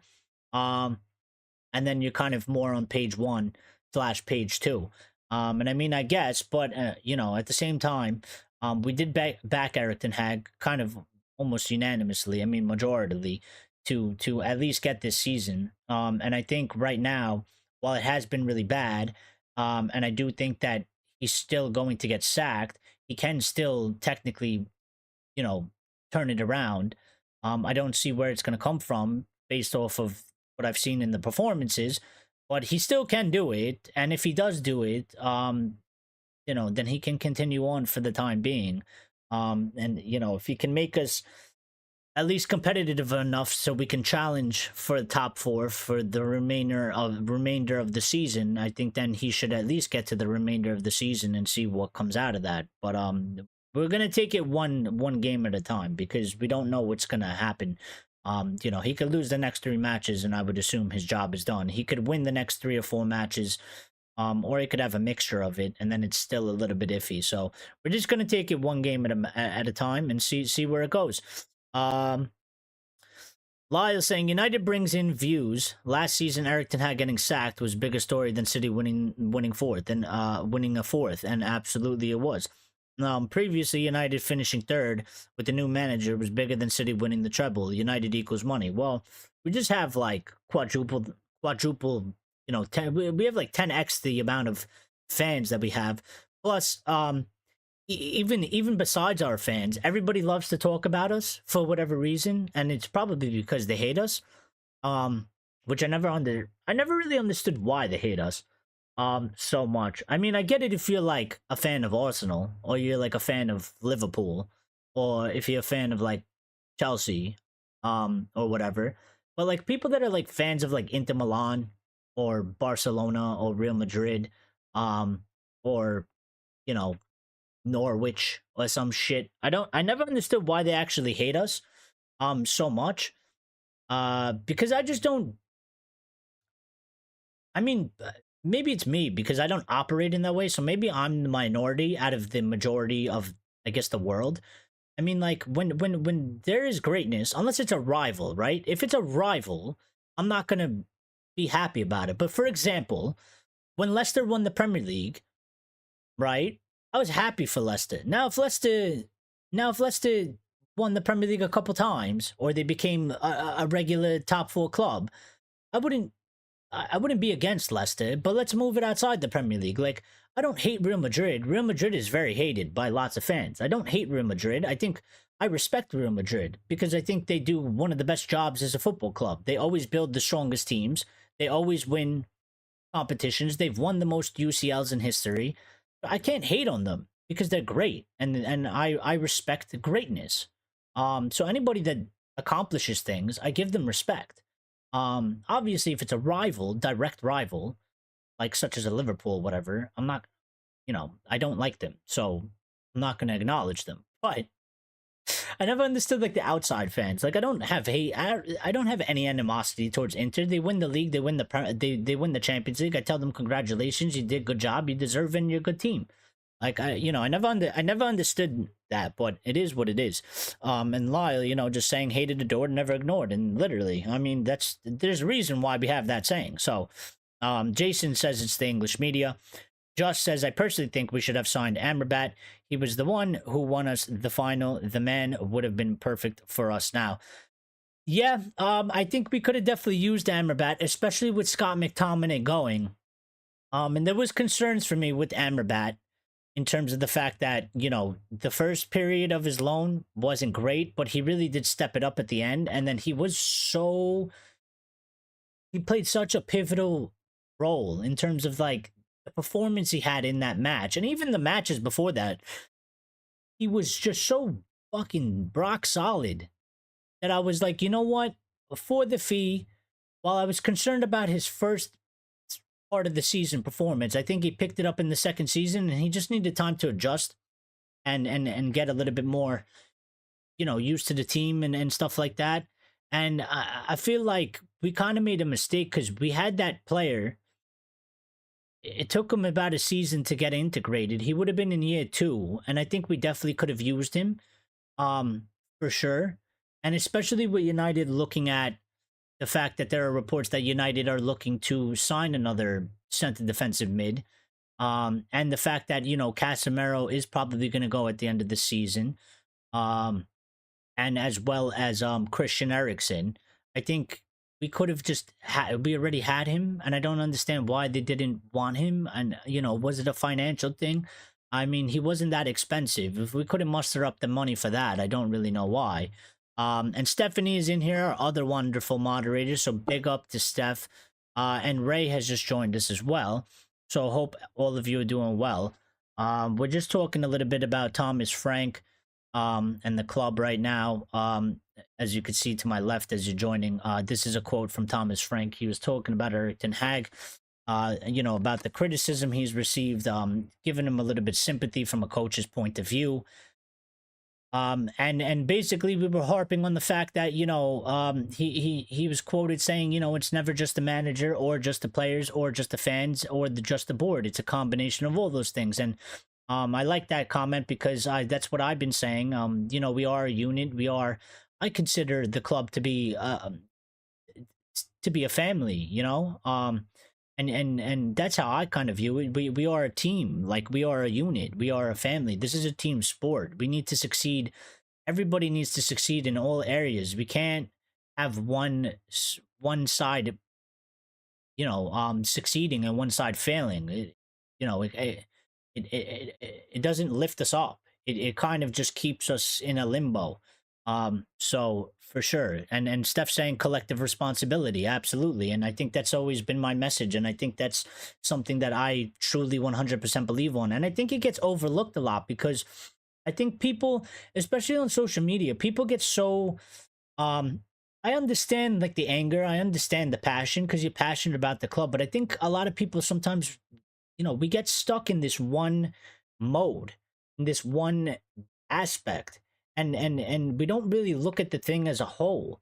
And a lot of people just, they cling on to one thing, they bite onto one thing, and they're like, Bruno is the problem. And then just from there on, it's always Bruno, Bruno, Bruno, Bruno, Bruno, Bruno. And it's like, Bruno can be a problem. He might very well be a problem, but Bruno by himself, if you take Bruno out of the squad, Bruno himself is not stopping us from playing 100% competitive. There's so many other things that are going wrong at the club. It's not just Bruno. It's not just Erik ten Hag's system. It's not just, that we had an incompetent board. It's not just if Ineos make mistakes. It's a collective. You need the board to be on top of their game. The players have to be on top of the game. The manager has to be on top of the game. The fans have to be on top of their game in terms of, supporting the club and supporting players, and especially in difficult periods of time in the club. We have a job that we need to uplift our players out of that shithole. And I think we do a good job. Obviously, social media is kind of just a hectic thing, and unfortunately, the players do see a lot of that shit. But I think the players should they shouldn't really pay attention to the social media stuff. They should kind of pay attention more to the support that they get in the ground, because you're getting live reaction from fans, and they're, I don't want to say they're real fans, but their faces are there, and they're there with you in the moment. So like, I think they need to harness more into that, because our fans that go to the matches, they're always giving support to the players. I mean, they've sung at times, they travel to every away match, but they sing at times, when the players don't deserve it. When really, in reality, the players deserve to be shouted at, jeered, even cussed at to a certain degree. There's times where the fans should basically be screaming at them and in their face, basically telling them they're not fit to wear the shirt, and yet they're there singing and chanting on the. So I think we do that aspect. I think it gets mixed up in social media, but just as saying teamwork makes the dream work, absolutely, and I think that's why Ineos, they have a big project on their hands. And from the way they operate, I still am encouraged because I think they know that. I think they believe in that. I think that's one of their philosophies. I do understand that it is going to take quite a bit of time for that to actually mold into something concrete. And again, they're in year one. So I just all I hope to see is that we continue to build on that front, because if we start straying from that, or it doesn't necessarily after a certain period of time it doesn't like formulate, then I'm going to be a lot more concerned about the job that Ineos are doing. But we need to give them time, and we need to see, what kind of decisions they're going to make. They're not going to get everything right. Nobody ever does. Mistakes will happen, but the you have to get the things right, and you have to get more things right than you make mistakes. We go from there. Now, somebody that we can talk about, which actually kind of leads into actually what we're talking about, so I think it's a good segment. But Paul Pogba, as many of you might be aware, has come out and done an interview. He's looking to get back. He's been banned for he had some drug testing, performance enhancing problems or whatever. He was found guilty of it, doping or something like that, and he was suspended. I think he then got it reduced, and he should be coming back soon. There's been talks about him rejoining United. He's shut that down. I've shut that down. I think many people have shut it down. There's obviously some people that would want him back because they're still Paul Pogba fans. I think that chapter is closed. He's said the same thing in terms of that chapter is closed. And while he still loves the club, according to his own, his own quotes, his own saying, like he directly said it, he loves the club. He won't ever disrespect the club, in words, talking bad about the club or anything like that. He shut that down. Apparently he's focused on Juventus. I don't know what's going to happen there, but he's had one or two interesting quotes that I thought was good to bring into the show. Paul Pogba said on one of the things that, why the criticism, and he was talking about why certain players at Manchester United are getting why did they get criticized? What is the criticism for? And he said, why the criticism? For performances or something else? I don't know if he's insinuating, you're a scapegoat. I don't know if he's insinuating there's a little bit of racism, or maybe I'm reading a little bit into it. But the quote continues as, you are at one of the biggest clubs in the world and the biggest club in England with a lot of fans. They need to say something. All the players you mentioned, Rashford, Sancho, are talented. For years, it's always been one or two players, but you win as a team. At Manchester City, you never point the finger at a player. They win as a team. When they don't play well, it's the team that doesn't play well. When you lose, if you get criticized, that's how it is at big clubs, and United are a big club. And I agree with that statement, because again, it goes into what Thomas Frank has just said. It's gone into what I've been saying for a very long time, and what many of you agree with. And obviously we don't like everything being compared to Manchester City, but it is a fact. The best teams, the ones that are the most successful, the ones that have always been challenging, and the ones that are serious clubs, if you look at them, when you break it down to the basic core, they win as a team, and when they don't play well, it's the team that doesn't play well. When you lose, you get criticized, and you get criticized because that's how it's big. That's how it is at big clubs. But again, we've gone down this path, and we've done it to too many players, and that's why I'm reluctant to sort of pick out one or two players, because I think we need to get other things in order.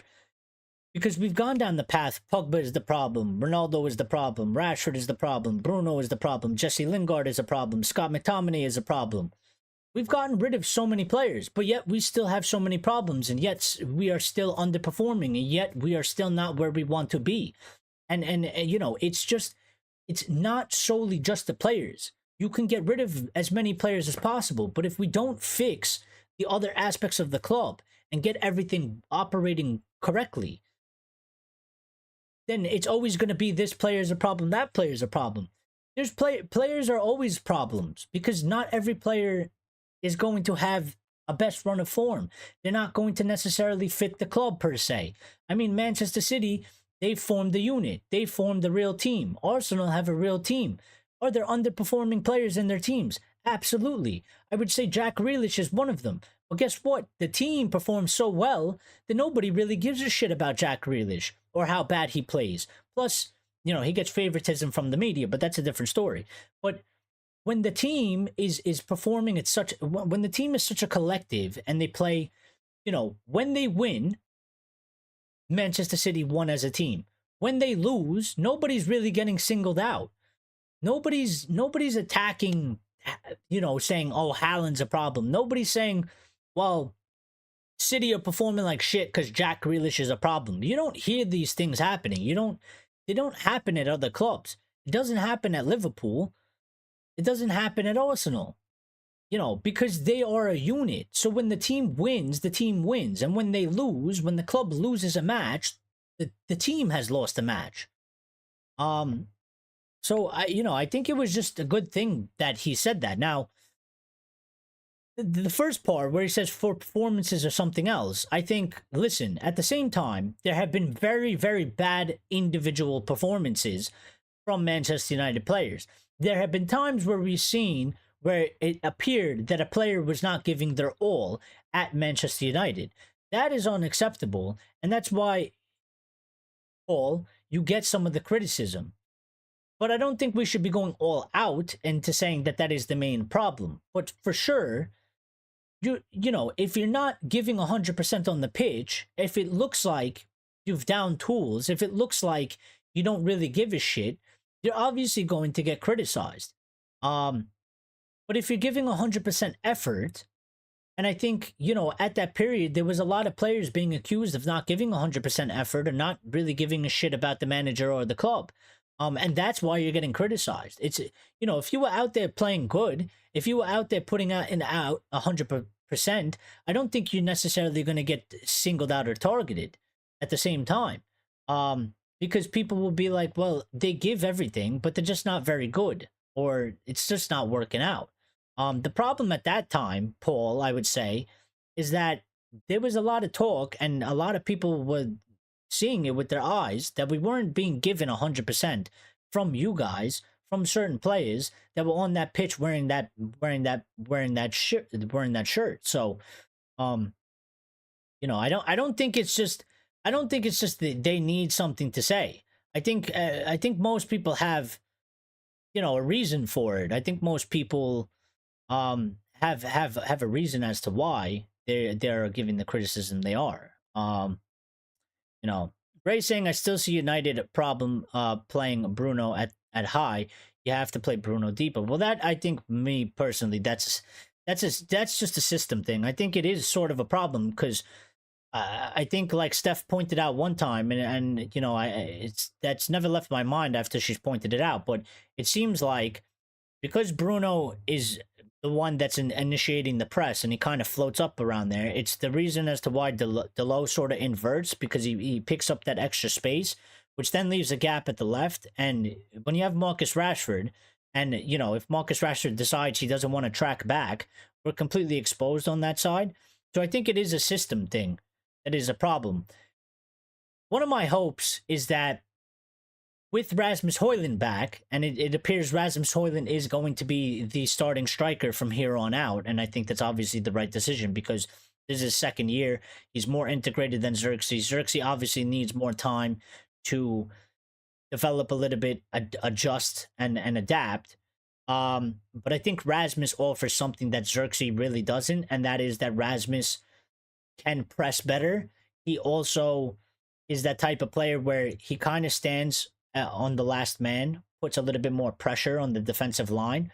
So I think if you have Rasmus, I would like to see and I would hope that Bruno doesn't have to actually necessarily initiate the press and that Bruno can drop a little bit deeper. But we're going to see we're gonna see, and we'll see it in the Brentford match.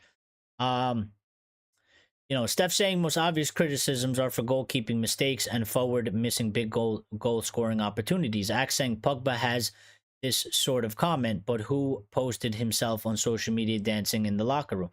Well, this is what I'm saying. Like, I don't think he's 100%.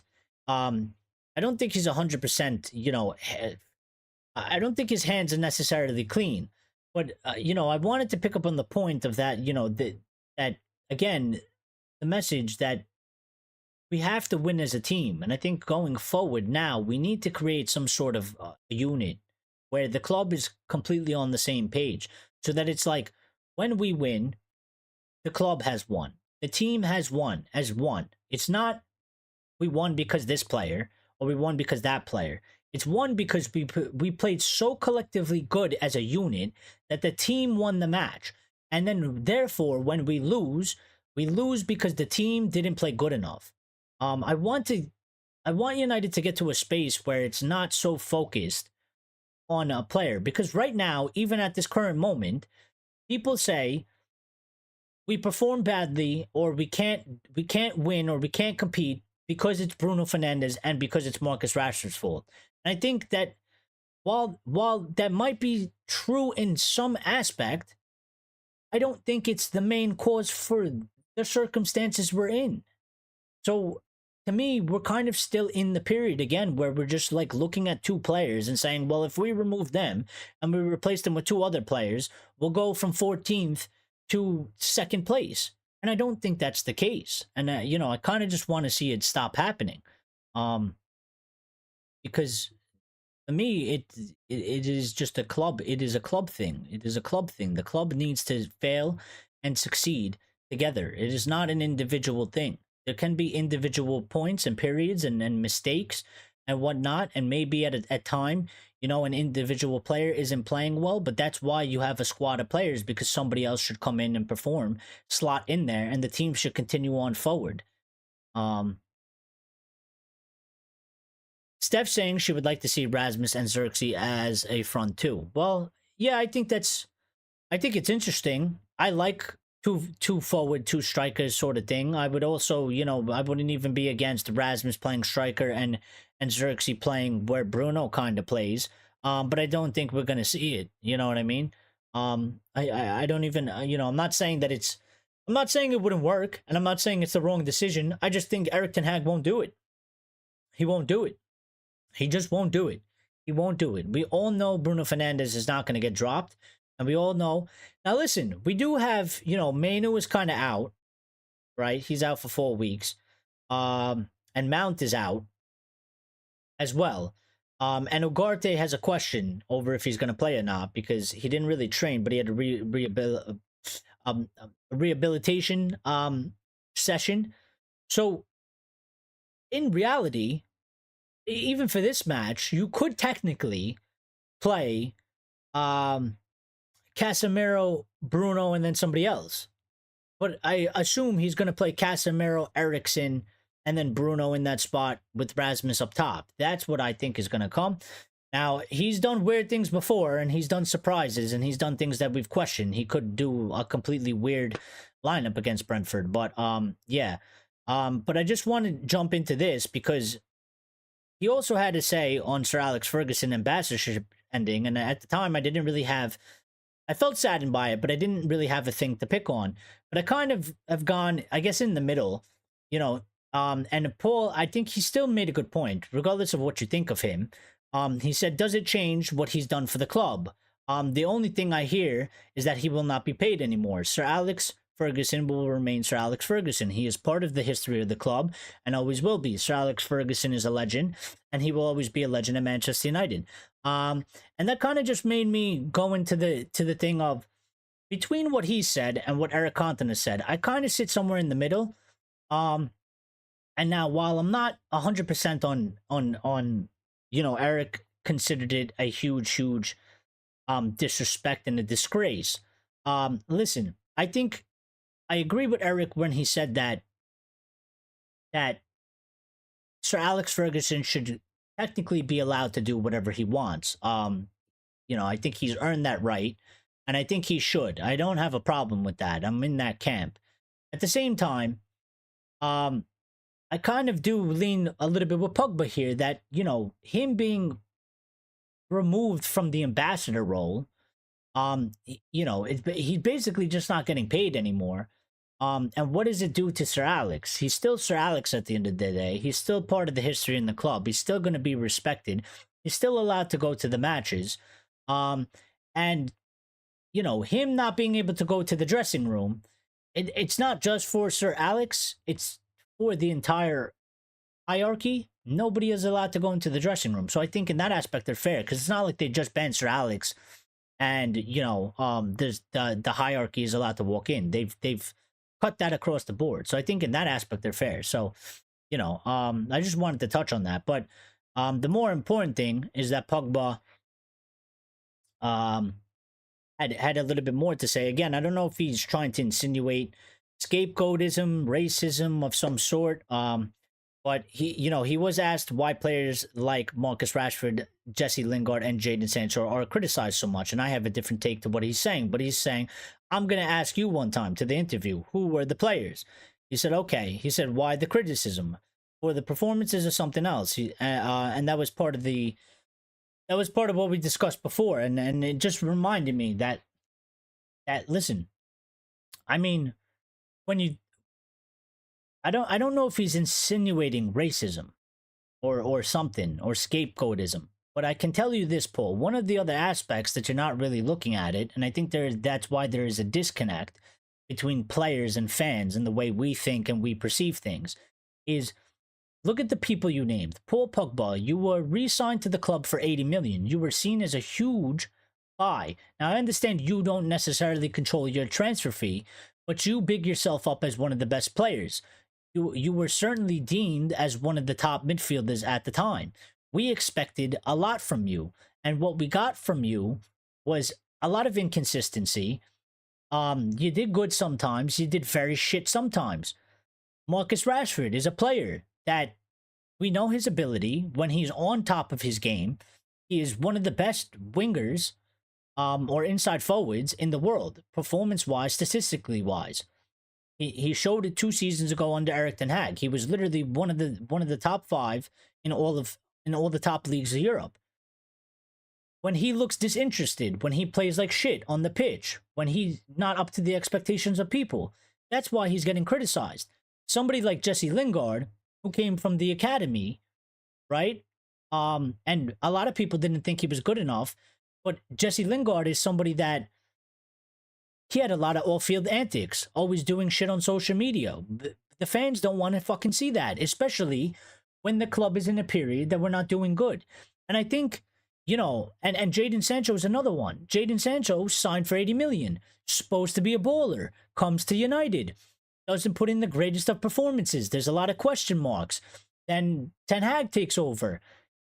Sancho goes missing for 3 months, comes back. We all try to get behind him. Even Ten Hag gets behind him. Then there's a bust up with the manager. Then he goes and does that social media thing.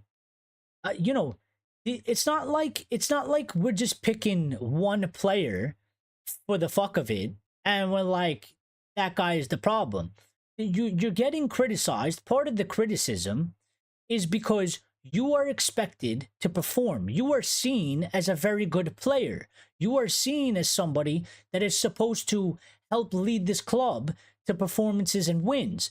And then we don't see any of that on the pitch. Therefore, you become singled out. And I think the players don't understand that from the fans. From the majority of fans, because there's some nasty people out there. There's some ugly people out there, sure. They might criticize them, they might attack them because they are black, or because they are French, or because they're not British, or whatever. There are people like that out in the world, but I don't think that that's the majority. I think the majority are just people that expect you to be performing to a certain level, and then they don't see it, so therefore you are being singled out and criticized. But again, everything needs a balance. There must be a yin for a yang. We can't just be all yin and no yang, and we can't all be yang and no yin. And there's a joke in there somewhere. And Axe, Ray saying hope at this coming game that we don't do stupid mistakes from any player. Steph saying, how do Bruno and Delo keep injury free compared to the rest of our team? Well, one, it could be genetics. Two, it could be diet, training, certain training. I know Delo has taken a lot after Cristiano Ronaldo, and obviously Cristiano Ronaldo is one of the most fittest people on the planet, if not the most fittest person on the planet. I mean, it's just proof that he continues to perform the way he does at the age he is. And maybe Bruno has picked up some things from Ronaldo as well. So it could be a little bit of genetics and a little bit of just the way they look after themselves, rehabilitation, what they feed their body, and stuff like that. So I think there's always a couple things to do that. But certainly I think, Delo, Cristiano has had a big influence on Delo. So it's no surprise that Delo is very, very fit in terms of, if you have decently good genes, and your genetic buildup is good in terms of bone structure and stuff like that. I think, if that's Delo follows a little bit of what Cristiano does in terms of, taking care of his body, making sure you're eating the right food, make sure you're recovering, but also working hard at the same time. I think that's why you see somebody like Delo, is manages to kind of stay injury free, and Bruno as well. Bruno's always been a freak because even before United, he never really got injured. He never suffered an injury. So Bruno, I think, is a little bit more genetic. But yeah, and then some players are just genetically disposed, and that's what the word injury prone is. You are genetically disposed, to getting hurt. And then also on top of that, there's been accusations of Luke Shaw, somebody like Luke Shaw, his diet hasn't been the best, and I'm sure there's other players. I mean, we don't really necessarily know what they do in their private life. I mean, back in the day, Rooney used to go to the bar, drink a lot, the pub, excuse me, used to go to the pub, drink a lot. I think he used to have a smoke or two as well. There's all types of stuff like that. Now, some players can do that and be fine, but I think the way football is going now, there's so many things of people trying to just be elite in every category that, you can't really do that. And not everything is for everybody anyway. There's tons of people. Listen, I know people in my life, for example, there was a kid I went to school with. This kid used to smoke weed every day, every single day, and he would be high in school, right? This kid would get hundreds on every test. He didn't have to study. He barely had to study. All he had to do was show up to the class, kind of pay attention. But he basically already knew everything anyway. But paid attention a little bit, take the test, hundreds. He would get hundreds on every test, right? But he would be high. He would smoke weed and be high. And it didn't affect him in any way. Now, there was another kid that would smoke weed and he'd be high and he'd be staring at the ceiling for 45 minutes of the class, wouldn't pick up one piece of information, take the test and get a 45. Like, not everything is for everybody. You know what I mean? Like, that kid could clearly smoke weed and be fine. Like, it didn't impact him taking a test. It didn't impact him in his grades. It didn't impact his productivity in any way.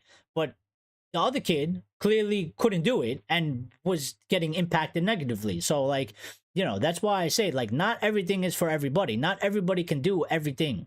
Like, some people have the benefit of being able to do certain things, and some people don't have benefits of being able to do certain things. And Steph saying, might be diarrhea. And yeah, that's kind of hit on. Axe was pointing out back, well, racism plays a role in the criticism United has to deal with. Every club has to deal with it. Every player has to deal with it. It's all over the place. Happens in Spain, happens in Italy. I think you see it too much in Germany per se, but I don't know. I'm sure there is anywhere. I mean, it's a thing that's all over the world.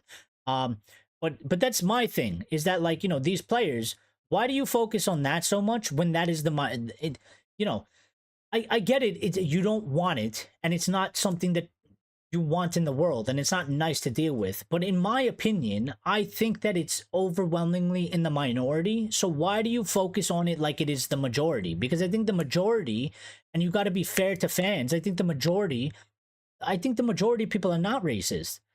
And I don't. I think the loud idiot mouthpiece ones cause the most noise, and they seem like they might be a majority, but they're not. They're not. I think how many times do you see some, United games? Have you ever seen in recent times some sort of a racist gesture to one of our own players? Like from an opposing fan, all right, whatever, it happens, and it shouldn't be allowed, and we can attack it and discredit it and whatever. But I don't think from a United fan standpoint, I don't think people were singling Paul out because he's black or French. Majority, I think there's definitely people out there, but I don't think that's what it is. Um, Steph saying Pogba might have a book coming out soon. Pogba is like name more cartoon characters. Olive oil, ask Popeye. Yeah.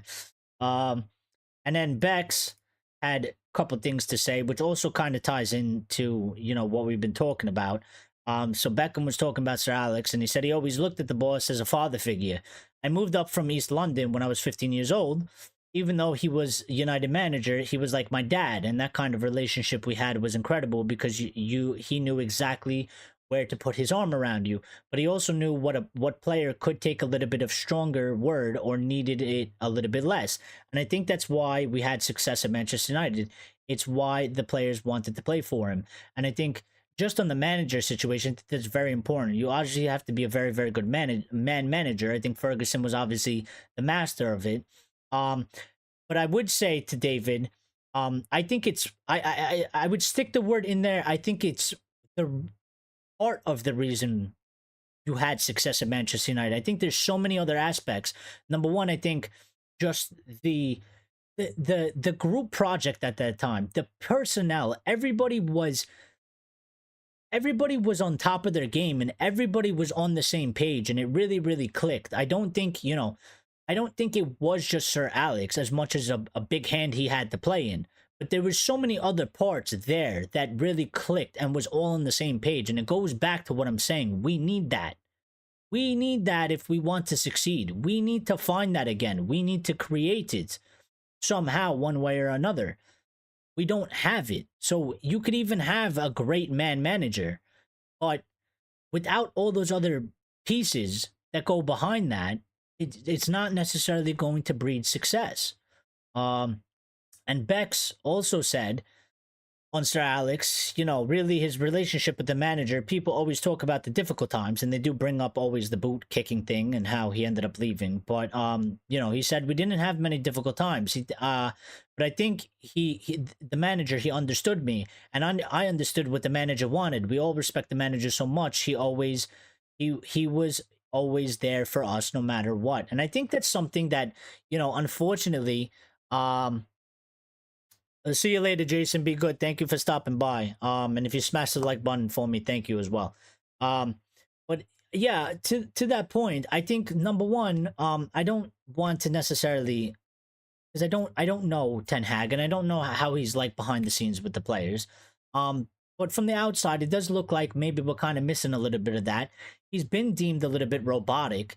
Obviously he's a man of statistics and stuff like that, and routines and patterns, so it could be a little bit dry in terms of a human touch aspect.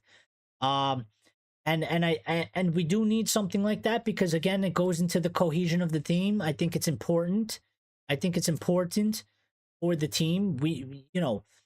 Again, many people say that about Sir Alex. I think I mentioned it about Eric Cantona the other day when he made that social media post backing Sir Alex Ferguson, and I literally said, Eric Cantona will literally die for Sir Alex, and he might be one of the only people on this planet he's willing to do that, barring probably somebody in his family, and maybe not even somebody in his family. But because I said Sir Alex, Cantona views Sir Alex as one of the only people in life that actually understood him, and not only as a footballer but as a human being. And literally Bex is saying the same thing, and I think most of the people will say that. I think Neville will say that. I think Rio would say that. I think tons of our ex-legends and players, they would all say that. And that was one of the key tributes, and I think we need that as well. And I don't know if Eric Ten Hag necessarily has it. And there was a quote from Varane, if I'm not mistaken.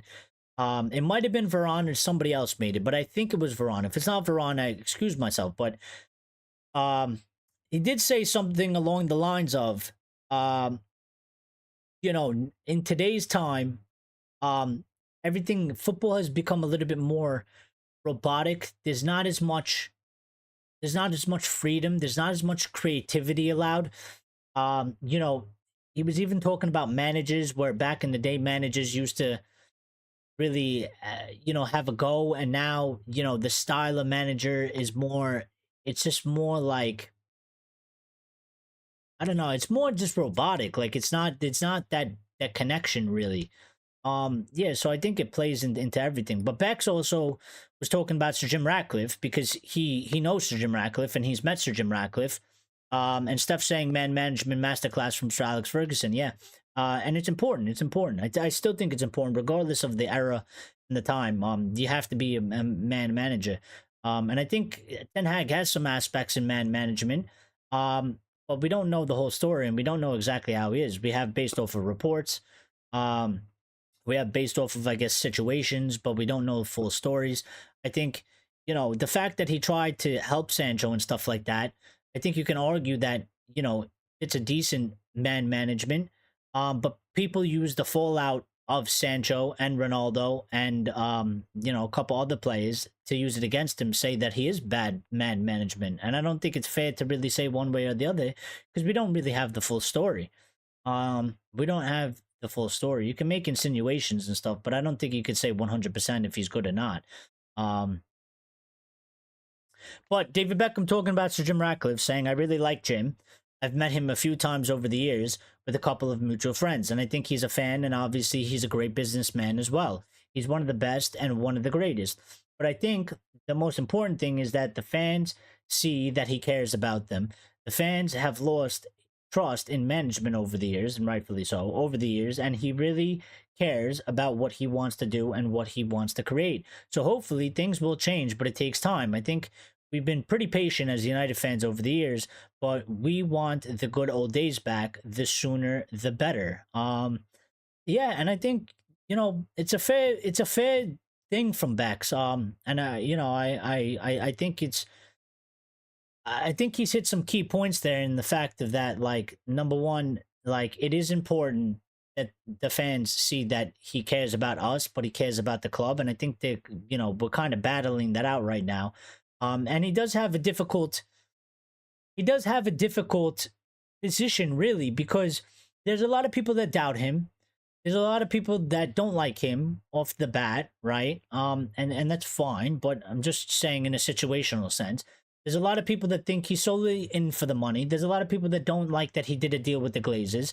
Um, and there's a lot of people that are very wary of him because he is a billionaire businessman and we've been hurt so much from the Glazers and all the other people in charge over the past couple of years that the trust isn't really there and people are kind of, one wrong move and you might lose the fans in that aspect.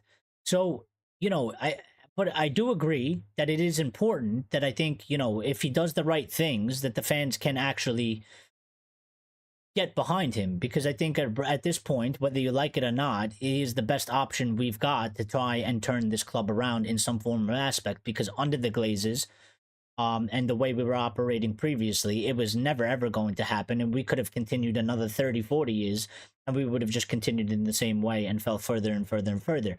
At this current moment in time, this is the only option, the only opportunity we really have. So I do hope that Sir Jim actually does do the right things and actually does, care about the club and makes the correct decisions because he's the only person that can change something other than from the Glazes that we had. And the things as well, that he wants to change. It's going to take time. Like we've been in such a shit mess for so long that it is going to take time. Like it's not going to happen, this season or even next season. Obviously, we could see improvements in certain places, but like, it is going to take time for these things to actually change and be in a better place, in a better period. Steph saying for me, players do bare minimum now. In Beck's and Eric's days, assists weren't really a thing. It was goals and winning games. Yeah. Axe saying it can be this thing. What if the players have mainly different personalities? It is so difficult to manage a group whose members have different personalities because the leader will have to adapt to. Well, I think certainly, Axe. I think that the players all have different personalities, but I think if you look at Ferguson's teams, they all had different personalities. Look at Gary and Phil compared to Roy Keane, and look at Keane compared to Bex, and um, look at York compared to, I don't know, Giggs or some shit. Like they all had, and look at Continent compared to everybody else. Like they all had different personalities, but it's the point of like you as the manager, you are the main man, you are the nucleus. You gotta, part of your trait, your character trait, and it makes it difficult. I'm not saying it's easy, but I'm saying the best one, the one that's most likely to succeed, and the one that does succeed, they have the character trait to identify and read people. You have to be able to read people on a level that other people can't. And obviously, Sir Alex Ferguson was so good at that. And that's what was one of his traits that made him so successful and made it easier to get the best out of his players and teams. If somebody has if somebody's low in that trait, they can still be successful, but it's going to be a lot harder. And I think especially in today's time, because you have so many different things that also impact the player. Like Marcus Rashford for me, and I've said this before, he seems more Marcus Rashford has a brand, and I think the brand gets pushed out in public. But Marcus Rashford as a person seems a lot more quiet to me in general. And then, so, if you're the manager, you got to kind of manage Marcus Rashford now in two different ways, because Marcus Rashford is a brand. He's putting himself out there, but Marcus Rashford personally doesn't seem like one of these players that, as a human being, he's a little bit more reserved, but at the same time, he has this brand that he has to kind of push, right?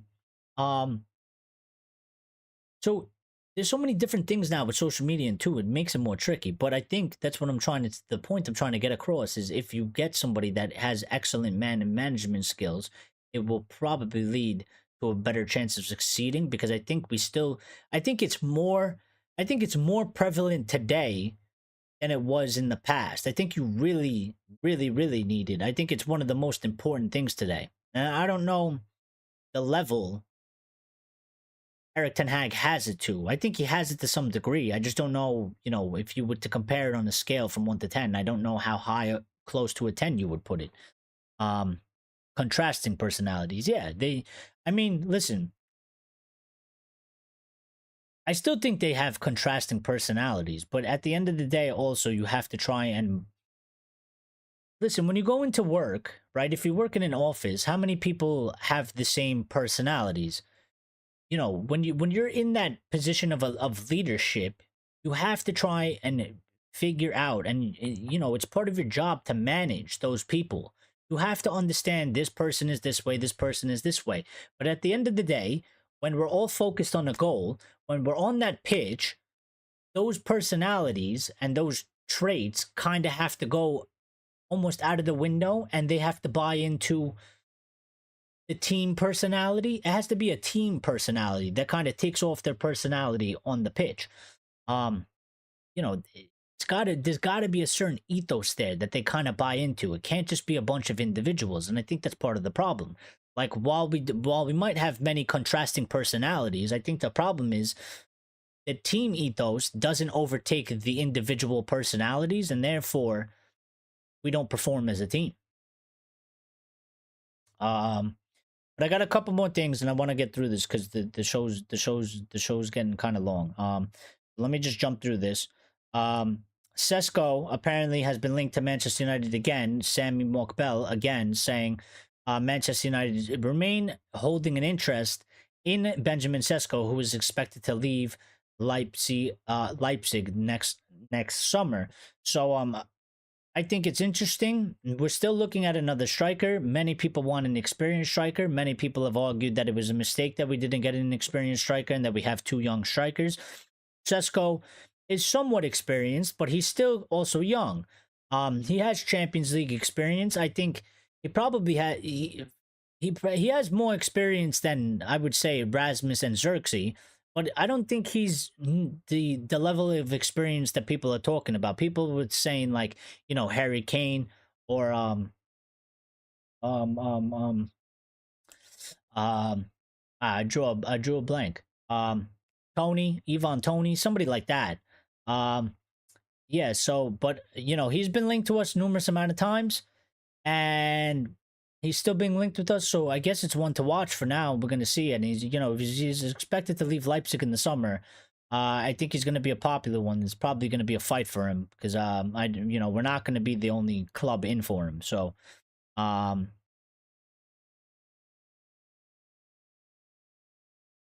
Steph saying if you could put three players in key positions from past center back, CDM, center forward, I would put Stam, Keane, and Rooney. And I was gonna say center back Stam for sure, and CDM Keane because I think he's probably one of our best ever captains in the history.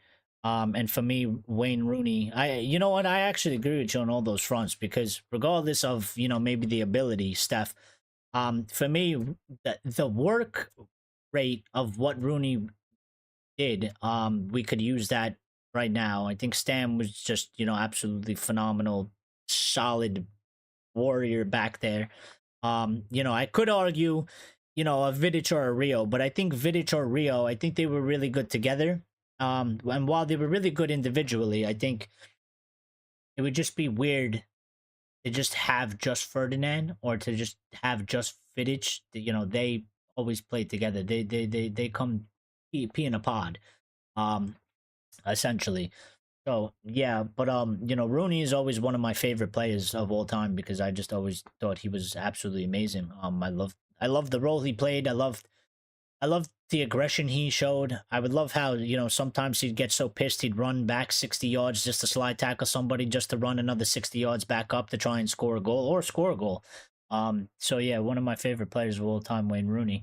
And then Keane's Keane, and then Stam is Stam. So yeah, and that would kind of almost be a spine as well. It would go from center back to CDM to center forward, straight down the middle. We certainly missed that as well. We had this small update about Omar Barada, coming from the Disco Mirror, basically saying Manchester United are confident neither Omar Barada nor any other City staff recruited to Manchester United will be implicated in the 115 charges, because we got Omar and we got there was one or two that they worked at City at one point, if they weren't even necessarily at City at the time. And apparently they are 100% confident that they will not be implicated in Manchester City's 115 charges trial. Now, some people believe that that means that Manchester City are going to get off scot-free because there's nothing in it. Some people believe that that doesn't mean anything necessarily. Kind of, in there a little bit. I just hope that they know for sure, because that would be so fucked if City end up getting screwed in their charges, but then we also, what if if Omar gets banned and we lose our CEO or something like that? I think that would be a disaster. So, um, you know, Steph saying Rooney could play all three forward positions and do a job in midfield too. That's what I'm saying. And Axe says he hopes that City will get fined and relegated, but I don't think they'll get relegated. But they should definitely get fined. Depending on exactly what charges they're found guilty on. And I think there's so many charges, and I think there was always grounds for some sus shit going on anyway. I mean, before the charges were even brought up, everybody kind of assumed they were doing some shady shit anyway. So I don't think they'll be relegated, but they should definitely, absolutely, depending on what charges they're found on and how many charges they're found guilty on, I think there should definitely be a fine. There should definitely be some sort of a transfer ban. And there should definitely be some taking away of points. If you're not going to do it in previous seasons and hand trophies to other teams, I guess it would depend on what rules were broken in what years. Then you should definitely remove points, either for the current season and the season after. So, take off certain amount of points for what would be this season and then have them start on, I don't know, negative points the next season or something like that. But I don't think they're gonna I think something like that is more realistic. I don't think they're gonna relegate them, and I still think it's a law. It really depends, because we don't know to the extent, but it depends on what they are found guilty on and how many things they are found guilty on. Um, because they can throw the absolute book at them and make them an example, but for me, I still am wary with the fact of that the Saudi government, the English government, the money that's involved in between those governments. Um, I just feel like they won't get the extent of what you guys are saying, basically taking titles away, and throwing them down in the relegation, um, the lower leagues. Uh, and Lyle saying, I really hope that there is some massive consequences for City. 115 is no joke. I mean, at this point, I really just hope that somehow, because it would be in typical fashion for the fucking case to just completely fall apart and they walk away with zero convictions. And I think it would be a disaster for the Premier League, because you can't charge a team and hold this thing and make this fucking and drag it out this long on 115 charges and you end up with fucking zero wins. You gotta get them. Like, I don't want this to be whatever the fuck it is, a clown show, a circus show, you know. And they can't become bigger than the Premier League. I'm telling you now, I don't know why these people, there are people of other teams and I don't understand it. They are backing Manchester City. They want Manchester City to beat the Premier League, and I don't fucking understand it, because if it was Manchester United, they would be all against us. And I don't get it. Because I don't. Because if City beat, let me tell you, if City walk away from this with zero charges, they will beat the Premier League and they will officially be bigger than the Premier League. And if they're bigger than the Premier League is dead. I'm telling you now. If they beat the Premier League and they don't get any significant convictions from these charges, they will be considered bigger than the Premier League, and the Premier League will die. The Premier League will absolutely die. So, they can't let it happen. For me, it'll die. Steph thinks that Pep's waiting for the decision before he decides to leave. Possibility. I mean, it is supposed to come later in the year. And he's kind of just he hasn't confirmed if he's staying or signing a contract extension. There's been rumors on both sides, but nothing real. Ray saying they can't buy players for 3 years. Well, yeah, they should have some sort of a transfer ban for sure. Axe would send him back to the National League. Yeah, I mean, it's not going to happen, but I get it. Force City to have Lampard as a lifetime manager. No, I got it, Steph. What we could do is, let's force them to have Gareth Southgate for the next 10 years. It solves our problem, because he can't become our manager. And then they're also stuck with Southgate for the next 10 years. So we just force Gareth Southgate to become the manager of Manchester City for the next 10 years. And we're good. He can't come to United. They turn into shit and play the worst football anybody's ever seen. And it's a win-win for everybody. They get transfer banned as well. And then everybody goes back to being normal. Saying City paid the other team to offer their support. Well, listen, Newcastle is in there because they're owned by a Saudi and they're trying to do something similar with the money kind of thing. So, Newcastle makes sense. Everton is a fucking weird one and a strange one, but I think it's something to have to do with their current owners, and they were also trying to do something weird with the financials, and that's why they got hit for their thing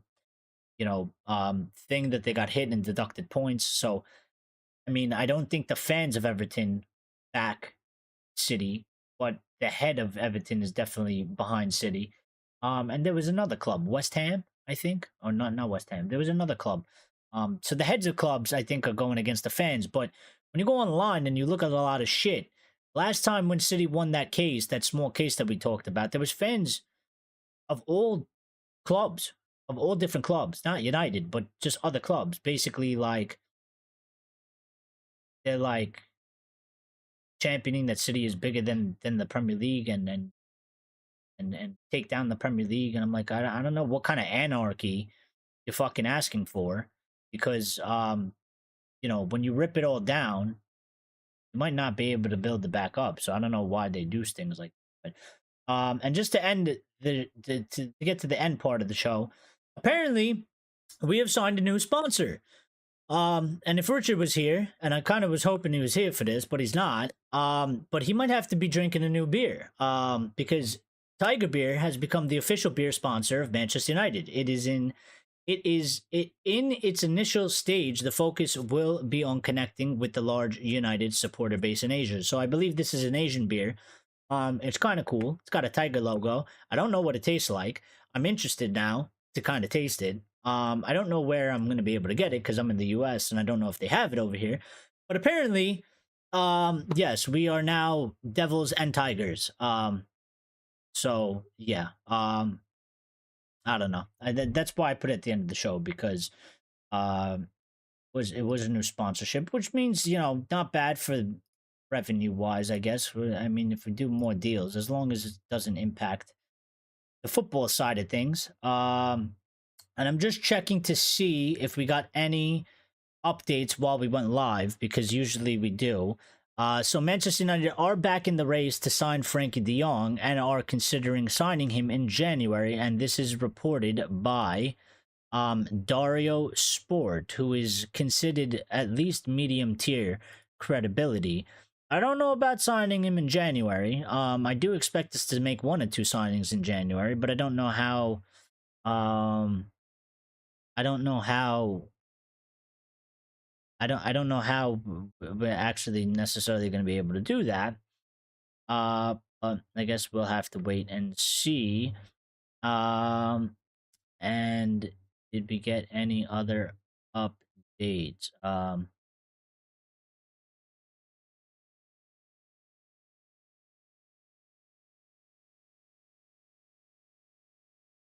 I don't really see any.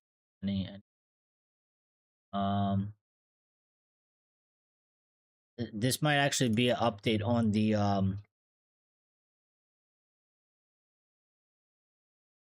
This might actually be an update on the on the brand deal that we just did. So I'm just reading.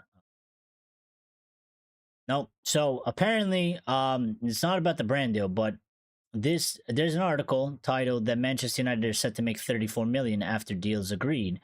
So I'm just gonna read through it, and then Sir Jim Ratcliffe recently cut Sir Alex Ferguson 2.16 million pound a year contract for his role as club ambassador. Manchester United are desperate to redirect their financial future to become more sustainable. Over the summer, United narrowly avoided Premier League profit and sustainability breaches, thanks to a COVID grant and lenience for the costs, including during Sir Jim's minority stake purchase of the club. United were able to dodge any violations. Now, the exact financial details of United's busy summer transfer business have been revealed, with multiple heavy burdens removed off their wage bill. The club have cut around 34 million from their annual salary expenditure, which is quite a big increase. That we're saving from salaries from players that we got rid of, which is good. That's good. And they said 14 players left United and 5 new players were purchased in last summer's transfer window. Here is how the business affected United's finances. So departures: Rafael Varane, who was on 340,000 a week; Jadon Sancho, 300,000 per week, of which Chelsea are paying around 250,000 currently. So that's gone down to only 50,000. Anthony Martial, we've gotten rid of 250,000 per week. Donny van de Beek was on 120,000 per week. Wan-Bissaka was on 90K per week. Amrabat, Brandon Williams, Scott McTominay, and Mason Greenwood were all between 50,000 to 65,000 per week. Palestri was on 27K per week. Kwambala, Alvaro Fernandez, Omari Forson, and Hannibal Mejri were less than 10,000 per week. So in total, United saved just under 70 million in yearly salary expenses from these 14 players leaving. Now, we bring in De Ligt on 195 per week, Mazawari on 135 per week, and Ugarte on 120 per week. Lenny Yoro, we gave him 115 per week, which I think is kind of a lot for how young he is, but and Joshua Zirkzee 105 per week. Um, with these big arrivals, which cost United around 180 million in transfer fees, United added over an extra 35 million to their wage bill. In total, this works out to be roughly 34 million pounds saved in annual salary expenditure, with some so-called deadwood leaving the club and their high wages heading out the door. With them, this transfer business from Sir Jim Ratcliffe and his crew is certainly shrewd. Yeah, so I think that's actually very good, and we're probably going to see a little bit more something like that going forward into the next thing. It's something certainly we haven't done in quite some time. In terms of being a little bit smarter about trying to make some sort of a profit or get money back into the club and not be just continue to go down into a downward spiral of debt. And we are or were walking a fine line with the financial fair play sort of thing. So, um, but yeah, Steph is out. Tiger Beer got to bounce. No to De Jong. High wages are insane. Um, yeah, I mean that's one of the things. I don't think we'll be able to do it unless he takes a pay cut. He'll have to take a pay cut. And I don't know how his situation at Barcelona is necessarily going, but maybe if it's not good and he's willing to take a pay cut, he could come. But listen,